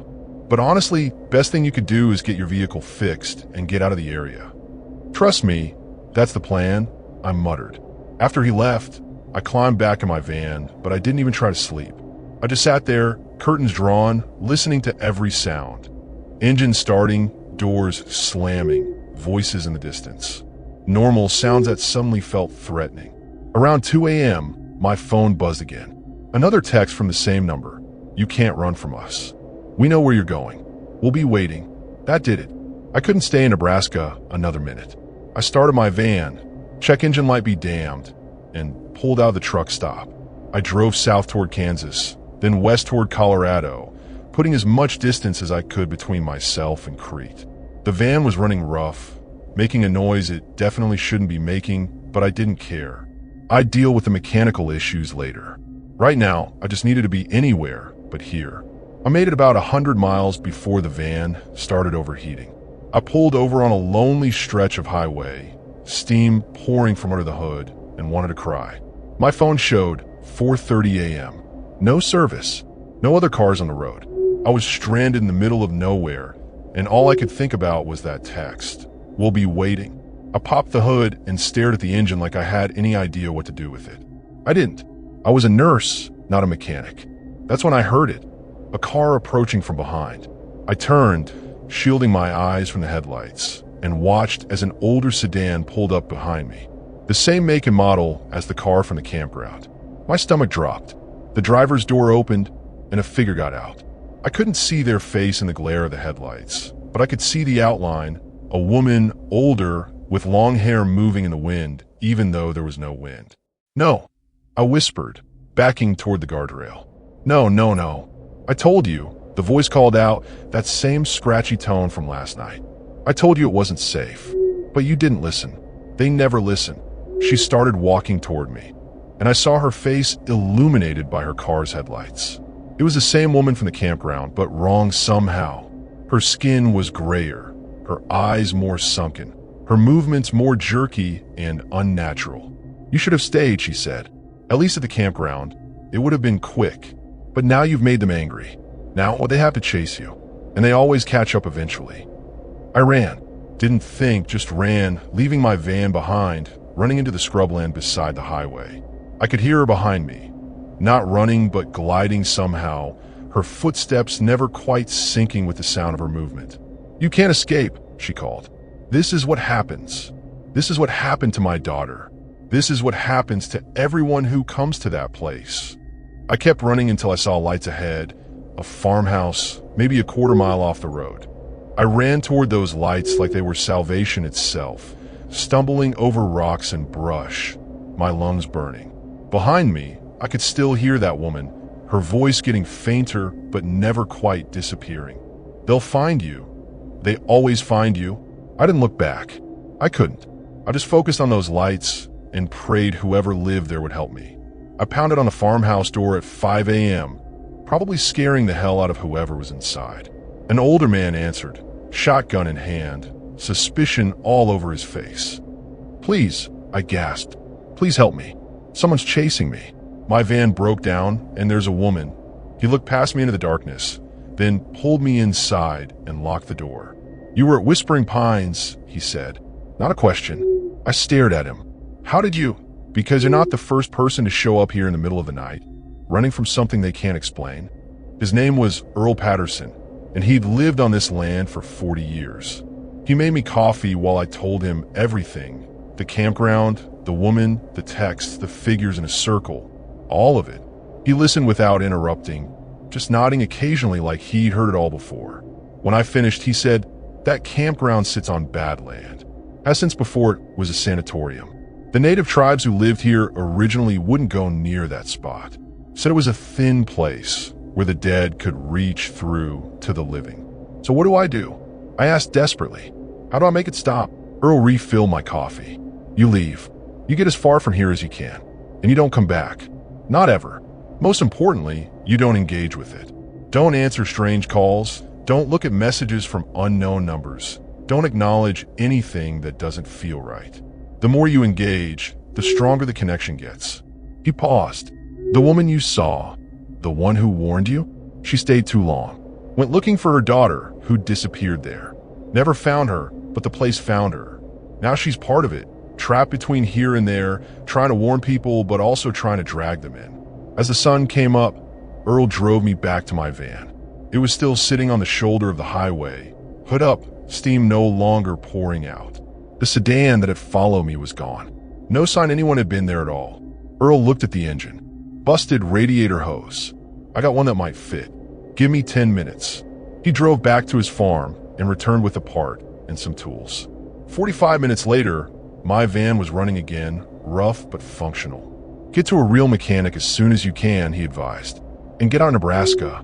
Don't stop. Don't look back. Just drive." I thanked him, meant it with everything I had, and got back on the road. I drove straight through Colorado, only stopping for gas and bathroom breaks at busy, well-lit places. I made it to Albuquerque 2 days later, found the cheapest mechanic I could, and got the van properly fixed. The whole time, I kept waiting for another text, another call, another sign that whatever had latched onto me at Whispering Pines was still following. But nothing came. It's been 3 weeks now. I started my contract at the hospital in Albuquerque, found a decent spot to park my van, and I'm trying to pretend none of it happened. But I can't, because sometimes late at night when I'm lying in my van trying to sleep, I hear it. That scratchy voice, so faint I can almost convince myself I'm imagining it calling my name from somewhere far away. Violet, Violet. And sometimes I see her in crowds, that old woman with the gray hair, standing perfectly still while everyone moves around her, just watching me. Kayla called me yesterday and said I seemed different. "You're jumpier," she said. "You don't sound like yourself." I wanted to tell her everything, but how could I? How could I explain that I'd stumbled into something ancient and hungry, something that knew my name and wanted to add me to its collection? Instead, I just said I was tired, adjusting to the new job, the usual excuses. But the truth is, I'm terrified. Terrified that Diane at the library was right, that making it out doesn't mean it's over. Last night, I got another text from an unknown number. Just 3 words, "See you soon." I blocked the number, deleted the message, but I can't delete the fear. Can't delete the knowledge that somewhere in Nebraska, at a closed campground built on cursed ground, something is waiting. And it's patient. It has all the time in the world. Meanwhile, I'm just a travel nurse in a van, moving from city to city, trying to outrun something that doesn't need to chase me because it knows I can't run forever. The worst part? I think it's right. Because despite everything Earl told me about not engaging, despite knowing I should ignore it completely, I caught myself looking up directions to Crete yesterday. Just looking, just thinking about going back to prove to myself it wasn't real, to confront it, to maybe find some kind of closure. And that's when I knew the truth. It already has me. Maybe not my body, not yet, but my mind. It's in my head now, and it's not leaving. That's how it works. That's how it takes people. Not by force, but by making them want to return. By making the living world feel hollow and the promise of the dead world feel like the only place they truly belong. I deleted those directions, put my phone away, told myself I'd never go back. But as I sit here in my van in an Albuquerque parking lot, surrounded by the noise and light of the living world, I can still hear it. That voice calling from the darkness. "Violet, we're waiting, we'll always be waiting." And the most disturbing thing of all, part of me wants to answer. Part of me wants to drive back to that campground, walk into that circle of figures, and finally understand what they've been trying to show me.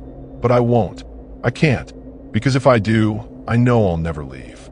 I'll become just another warning for the next person who parks there, just another voice calling out from the darkness, trying to save them while simultaneously pulling them under. And that's the real horror. Not what happened to me, but what I might still become.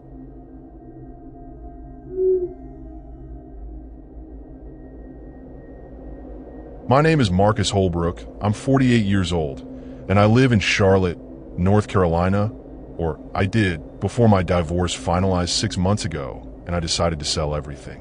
I bought this 2016 Ford Transit with 140,000 miles on it, converted the back into a basic living space, and hit the road with no real destination in mind.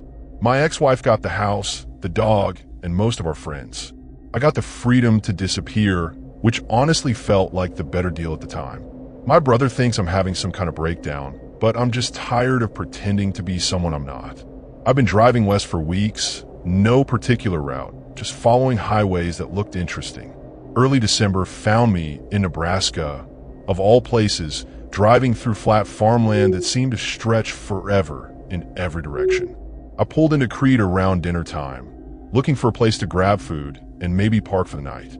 The town had that quiet, slightly run-down feel of a place that used to be bigger than it is now. I spotted a diner called the Grain Belt and figured I'd eat there, asked the locals about safe parking spots. The diner was nearly empty, just me, a couple of old-timers at the counter, and a waitress in her 40s who looked like she'd been on her feet all day. I ordered a burger and coffee, and when she brought it over, I asked her the question, "Any good spots around here to park overnight? I've got a camper van, just need somewhere quiet." She studied me for a second, like she was trying to decide if I was trouble, then said, "There's a rest area about 5 miles north on Highway 33. Mostly truckers, but it's safe enough." "What about closer to town?" I asked. "Somewhere more private?" She hesitated, exchanging a look with one of the old-timers at the counter. "There's a few spots," she said carefully, "but some of them, well, they have reputations." That got my attention. Reputations for what? The old-timer swiveled on his stool to face me. "You been to Whispering Pines yet? Or that school? Lincoln Elementary? Or maybe Birchwood Lane?" The way he said it, like he was listing off haunted houses, made me smile despite myself. "I don't believe in ghosts," I said. "I just need somewhere quiet to sleep." The waitress, her name tag said Linda, shook her head. "Then stick to the rest area. Trust me, every place I just mentioned, people have bad experiences there. Stuff that can't be explained." I could tell she was serious, but I'd heard this kind of thing before in small towns. Local legends, urban myths, ways to keep outsiders from parking where they shouldn't. "Thanks for the warning," I said, "but I'll take my chances." Linda wrote something on her order pad, tore off the sheet, and handed it to me. It was an address, 1847 Maple Street. "If you're determined to ignore good advice," she said, "at least avoid these places I mentioned." This address is an empty lot behind an old warehouse. It's not pretty, but it's safe. No history, no stories, nothing weird. Just concrete and chain link fence. I thanked her, left a good tip, and headed out. But as I walked to my van, I heard the old-timer call out, "Hey buddy, you think you don't believe in ghosts until you meet one. Then it doesn't matter what you believed before." I drove past the address Linda gave me.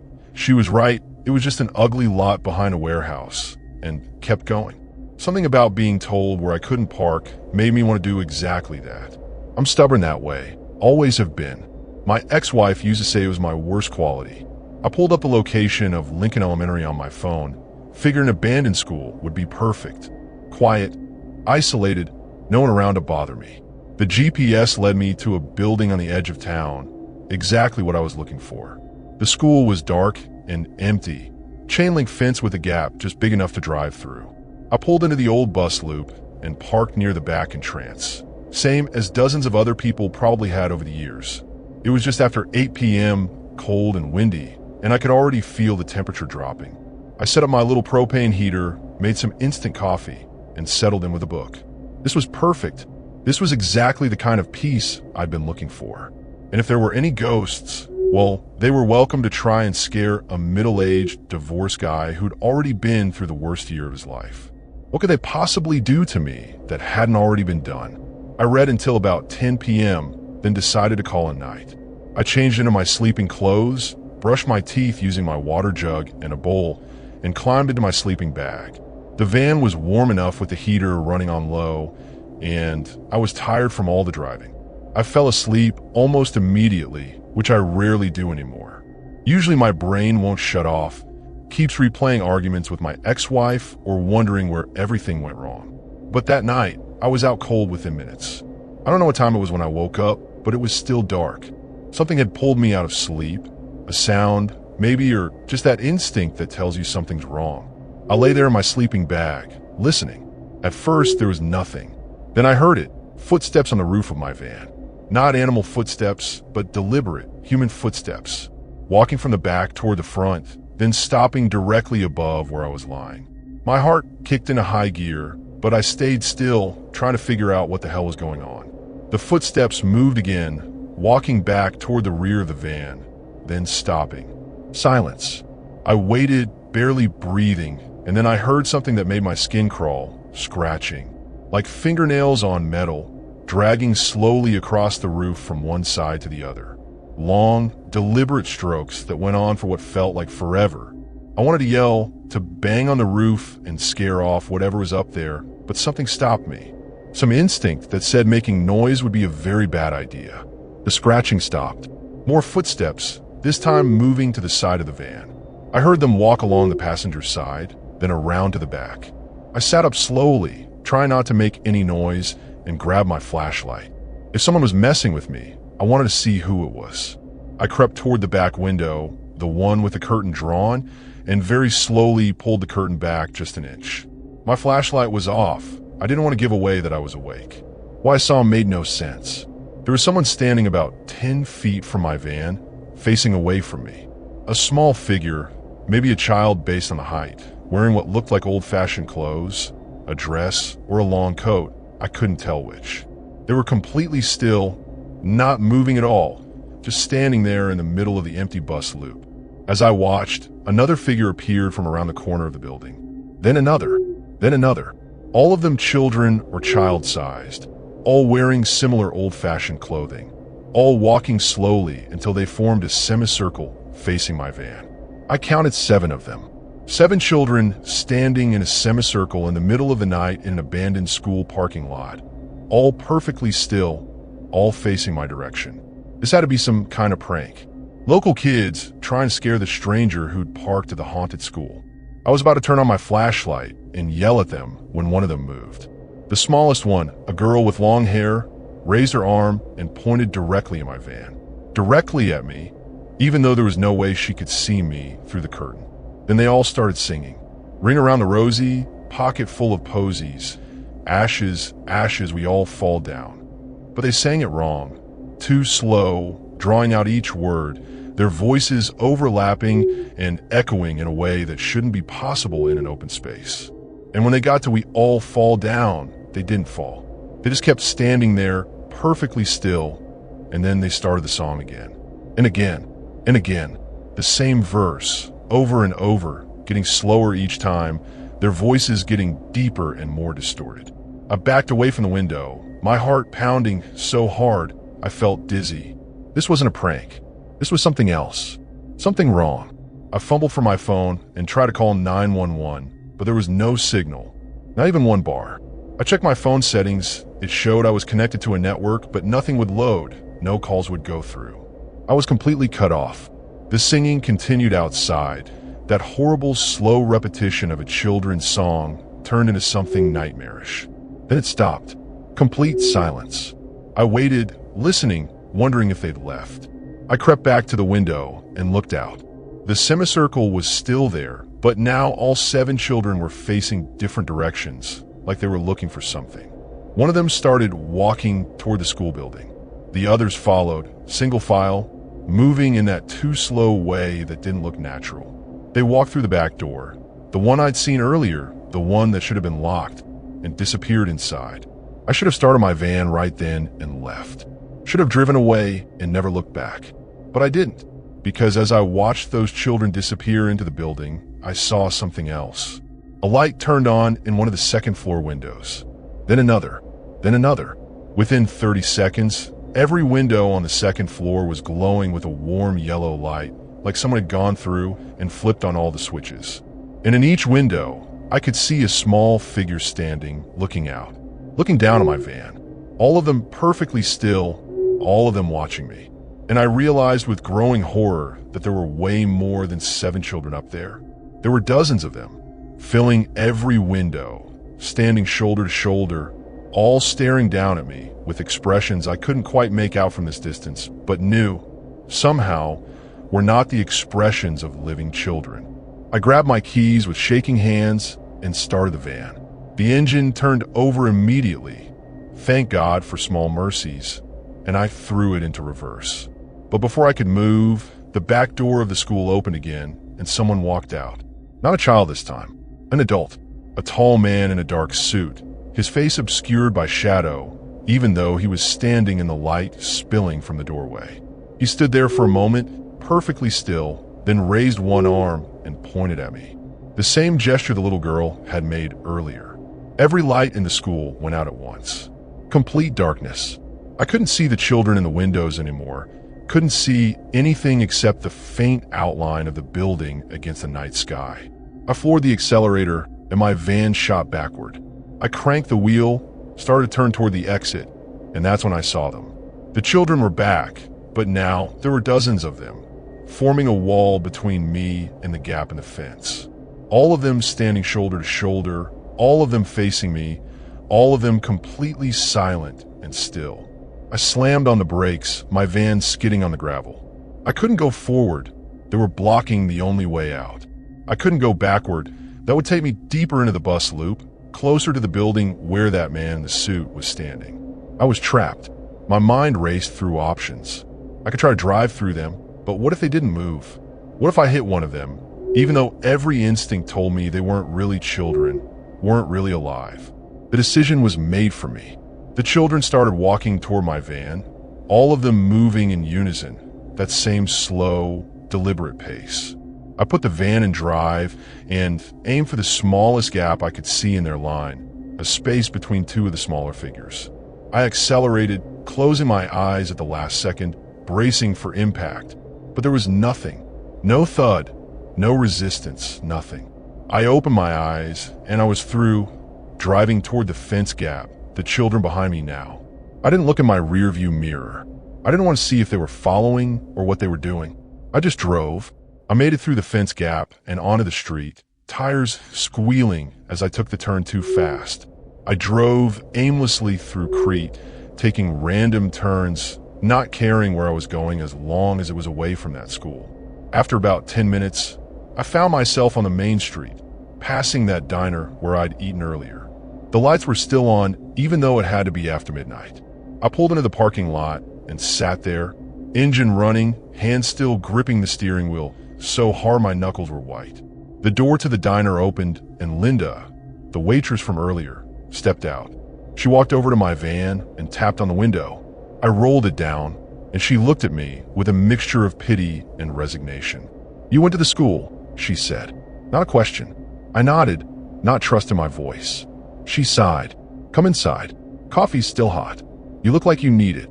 I followed her into the diner, grateful for the bright lights and the smell of coffee and the blessed normalcy of it all. Linda poured me a cup and sat across from me in a booth. "How bad was it?" she asked quietly. I told her everything. The footsteps on the roof, the scratching, the children in the semicircle, the singing, the lights, the man in the suit, all of it. She listened without interrupting, just nodding occasionally like she'd heard all before. When I finished, she said, "You're lucky you got out. Most people do, but not everyone." She refilled my coffee. "The school's been like that since the fire in 1985. 17 children and a teacher died." "I know," I said. I looked it up on my phone after I got out." Linda shook her head. "What you might not know is that the doors were locked from the outside. Someone trapped them in there deliberately. They tried to get out, tried to break the windows, but the bars were too strong. The fire department found them all on the second floor, clustered at the windows, trying to breathe through the glass." My stomach turned. Those children I'd seen standing in the windows. They'd been reenacting their own deaths. "Who did it?" I asked. "Who locked the doors?" Linda shrugged. "Never caught anyone.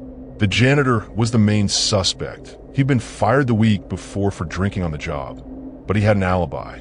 There were other theories, but nothing ever stuck. What we do know is that something lingered after they died. Something angry, something that doesn't want to be forgotten. They appear to people who park there, and they..." She paused, choosing her words carefully. "They try to communicate, try to show people what happened to them. Some people see it as a warning. Others see it as a cry for help." "And the man in the suit?" I pressed. Linda's expression darkened. "Some people see him, some don't. The ones who do, they have a harder time afterward. He's different from the children. Older, darker. Some think he's whoever locked those doors. Others think he's something that was already there, something that the tragedy attracted. Either way, if you see him, it means you're marked." The way she said marked made my blood run cold. "Marked how?" She didn't answer directly. "How long are you planning to stay in Crete?" "I'm leaving right now," I said, standing up. Linda caught my arm. "It's after midnight. You're exhausted, you're rattled, and the nearest town is 30 miles away. At least wait until morning. You can park here in the diner lot. I'll be here all night cleaning. You won't be alone." Something about the way she said it made me realize she wasn't just being kind. She was worried about what might happen if I drove off alone in my current state. I reluctantly agreed and moved my van to a spot directly under one of the lot's brightest lights. I tried to sleep, but couldn't. Every time I closed my eyes, I saw those children standing in the windows, or heard that distorted singing, or felt the weight of being watched by something that shouldn't exist. Around 3 a.m., I gave up and went back inside the diner. Linda was wiping down tables, and she poured me another coffee without being asked. "Can't sleep?" she said. "Not even close," I admitted. We sat in silence for a while, and then I asked the question that had been nagging at me. "Why do you stay here? In this town, knowing what's here? Linda smiled sadly. Because it's home. Because my family's been here for 4 generations. Because running away doesn't fix anything. The scary stuff exists everywhere. It just wears different faces. She paused. Besides, most of the time, Crete is just a normal small town. It's only certain places, certain times, when the other stuff comes through. You can live here your whole life and never experience it if you know where not to go. I thought about that. How we all live on top of layers of history, trauma, death, and most of the time we're blissfully unaware of it. What happens to the people who are marked? I finally asked. Linda was quiet for a long moment. Depends on the person. Some of them leave town and never think about it again. The connection fades and they go on with their lives. Others, they can't let it go. They become obsessed with understanding what they saw, with going back, with finding answers. Those are the ones who end up in trouble. She looked at me directly. Which kind of person are you, Marcus? I told her my name at some point, but I couldn't remember when. I don't know. I said honestly. I don't believe in ghosts. I didn't believe in ghosts. But I saw something tonight that I can't explain, and I don't know what to do with that. Linda nodded. That's the thing about experiences like this. They crack open your understanding of reality. And once that crack is there, you can never fully seal it up again. You'll always know that there's more out there than what you can see and touch and measure. We talked until the sun came up, and Linda's morning shift replacement arrived at 6 a.m. I thanked her for everything, and she walked me to my van. Drive safe, she said. And Marcus? Don't come back here. Whatever you're running from in your old life, it can't be worse than what you'll find if you keep poking at the things in this town. I promised her I wouldn't return, and I meant it. I got in my van and drove west, watching Crete disappear in my rearview mirror with a mixture of relief and unease. I made it about 50 miles before I had to pull over. My hands were shaking again, and I felt like I couldn't breathe. I sat on the shoulder of the highway, flashers on, trying to calm down. That's when I noticed something on my windshield. A handprint, small, child-sized, on the outside of the glass. It hadn't been there when I'd driven away from the diner. I would have noticed it. I got out and looked closer. The handprint was on the inside of the windshield, inside my van, where one of those children must have pressed their hand while I was driving, while I was alone in the van, while nothing visible was there with me. I grabbed a rag and wiped it off, my hands trembling so badly I could barely grip the fabric. The print came off easily, but it left me with a horrible realization. They'd been in my van. At some point, either at the school or while I was parked at the diner, or maybe even right now, those children had been inside my vehicle with me. The thought made me want to abandon the van entirely, but what choice did I have? It was my home, my transportation, my only possession of value. I got back on the road and drove hard, making it to Colorado by nightfall. I found a busy RV park in Denver and paid for a spot, surrounding myself with as many people as possible. I didn't want to be alone anymore. That night, I finally slept, but I dreamed. In my dreams, I was back at the school, but this time I went inside. I walked through empty hallways lined with classroom doors that were all closed. I could hear children behind the doors, talking, laughing, crying, but when I opened them, the rooms were empty. Just desks and chalkboards and no children at all. I walked up the stairs to the second floor, and the sound got louder. The crying turned to screaming. The laughter turned manic and desperate. I reached the hallway, where all those windows looked out onto the bus loop, and now I could see the children clearly. They were standing in every doorway, filling the hallway, all of them burned and blackened, skin peeling, eyes hollow. They parted to let me through, forming a pathway to the last door at the end of the hall. I walked toward it, even though every instinct told me to run. I reached the door, and it opened on its own. Inside was the man in the suit. His face was still shadowed, but I could see his smile now. Too wide, too many teeth, nothing human about it. "You came back," he said, his voice like gravel scraping against metal. "They always come back, even the ones who think they're strong enough to resist." He gestured to the room behind him, and I saw it was full of people. Adults, all of them staring straight ahead with empty eyes, all of them trapped in that room forever. "Join us," the man said. "We've been waiting for you, Marcus. We've been waiting for someone like you for a very long time." I woke up screaming, thrashing in my sleeping bag, hitting my head on the van ceiling. It was just after 4 a.m. The RV park was quiet except for the hum of generators and the distant sound of the highway. I lay there, sweating and shaking, trying to convince myself it was just a nightmare. Just my subconscious processing trauma. Nothing real. But I couldn't shake the feeling that it had been more than a dream. It felt like a message, like a warning, or maybe an invitation. I spent the next 3 days in Denver, barely leaving the RV park, try to process everything. I researched the Lincoln Elementary fire obsessively, reading every article I could find, looking at photos of the building before and after, studying the faces of the children who died. I told myself I was trying to understand, to make sense of it, but deep down I knew what I was really doing. I was feeding the obsession Linda had warned me about. I was becoming one of those people who couldn't let it go. On the 4th day, I received a text from an unknown number. Just 2 words, "Come back." I stared at my phone, my heart racing. I blocked the number, deleted the message, but 5 minutes later, another text came from a different number. "We're waiting." I blocked that one too. Then another came, and another. Different numbers, same message variations. "Come back. We miss you. You belong here. You saw us. We saw you. We're connected now." I changed my phone number. That helped for exactly 2 days. Then the text started again on my new number. I don't know how they got it. I hadn't given it to anyone, hadn't updated any accounts yet. But somehow they knew. The messages got more specific. "We know you're in Denver. You can't hide from us, Marcus. Distance doesn't matter. We can reach you anywhere." I stopped reading them, just deleted them as soon as they came in. But they kept coming, sometimes dozens a day. A week after leaving Crete, I woke up to find a drawing slipped under my van's door. A child's drawing, done in crayon on construction paper.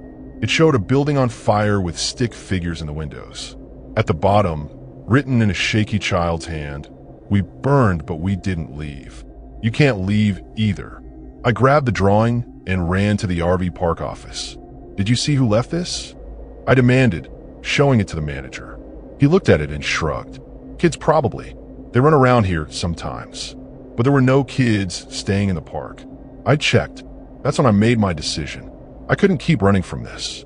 I couldn't spend the rest of my life looking over my shoulder, jumping at every text message, wondering what else they might do. If they wanted me to come back, then I come back. I confront whatever this was head on, get answers, maybe find a way to break whatever connection had been formed that night. It was stupid, reckless, exactly what Linda had warned me not to do. But I was tired. Tired of being scared, tired of feeling hunted, tired of this hanging over me like a dark cloud. I drove back to Nebraska. It took me 2 days, and with every mile, I felt a mixture of dread and weird relief. Like I was finally doing what I was supposed to do, answering a call I'd been resisting. I arrived in Crete just after sunset, and instead of avoiding the school, I drove straight there. The building looked exactly the same, dark, abandoned, waiting. I pulled into the bus loop and parked in the same spot as before. This time, I was ready. This time, I brought a camera, a voice recorder, flashlights, everything I might need to document what happened. The sun set. Darkness fell. I sat in my van, waiting. Around 9 p.m., the scratching started on my roof. Then the footsteps. Then, through my window, I saw them emerging from the shadows. Those same children, forming their semicircle, beginning their song. But this time I didn't hide. I opened my van door and stepped out. They stopped singing and turned to face me as one. "I'm here," I said, my voice shaking but steady. "You wanted me back. I'm here. What do you want from me?" The smallest girl, the one who'd pointed at me before, stepped forward. Up close, I could see her face clearly for the first time. She was maybe 8 years old, with long dark hair and burns covering half her face. "Help us," she said, her voice small and sad. "Tell people what happened. Don't let them forget us. We're trapped here because no one remembers, because no one tells our story anymore." Behind her, the other children nodded. "We just want to be remembered," another child said. "We want justice. We want people to know we didn't deserve what happened to us." I looked at all of them. 17 children, all burned, all trapped, all desperate for someone to acknowledge their suffering. "I'll tell your story," I said. "I promise. I'll make sure people remember." They smiled then, and it was heartbreaking. These children who died horribly, who'd been forgotten by most of the world, just wanting their pain to mean something. The smallest girl reached out and took my hand. Her touch was cold but gentle. "Thank you," she whispered. Then the back door of the school opened, and the man in the suit walked out. The children scattered, disappearing like smoke, leaving me alone facing him. He walked toward me, and I finally saw his face clearly. It was my face. Older, more worn, eyes hollow and dead, but unmistakably me. "This is what happens," he said in my voice. "This is what happens when you can't let go. When you become so obsessed with understanding that you lose yourself in the search. I was you, Marcus. I came here looking for answers, and I never left. I became part of it, part of the story, part of the haunting." I stumbled backward, tripping over my own feet. "No, that's not. That can't be." He smiled that too wide smile.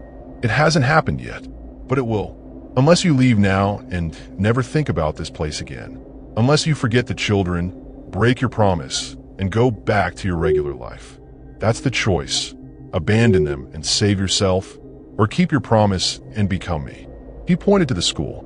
"I'm waiting in there, in the room at the end of the hall. I've been waiting for you to arrive so I can finally leave, so you could take my place."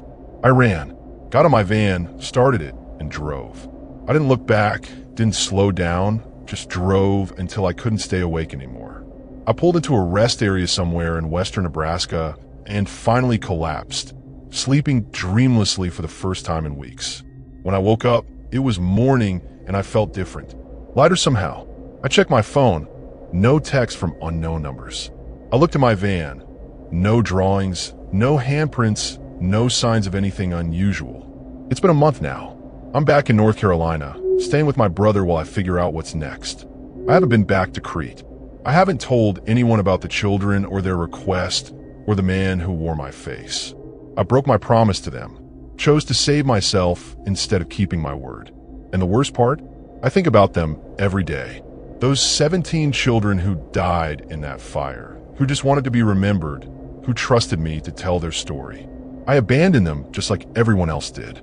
Sometimes I wonder if I made the right choice.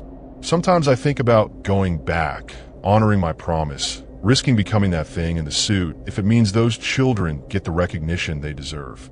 But I don't.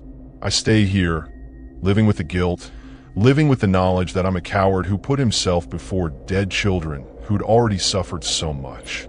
And maybe that's my haunting, not ghosts or texts or mysterious drawings, but the weight of knowing I had a chance to do something meaningful and I chose fear instead. The children haven't contacted me since that night. No texts, no calls, no drawings. It's like they've given up on me, moved on to someone else who might be braver, might be stronger, might actually keep their promise. And I'm left here, alive and safe and utterly haunted by my own failure. That's the real horror. Not what happened to me at Lincoln Elementary, but what I failed to do afterward. The story I was asked to tell, but never told. The children I was asked to remember, but chose to forget. And the knowledge that somewhere in Crete, Nebraska, a man in a suit with my face is still waiting in that room at the end of the hall, waiting for the next person to make the same choice I did. Or maybe waiting for me to change my mind and finally come back to face what I'm meant to become.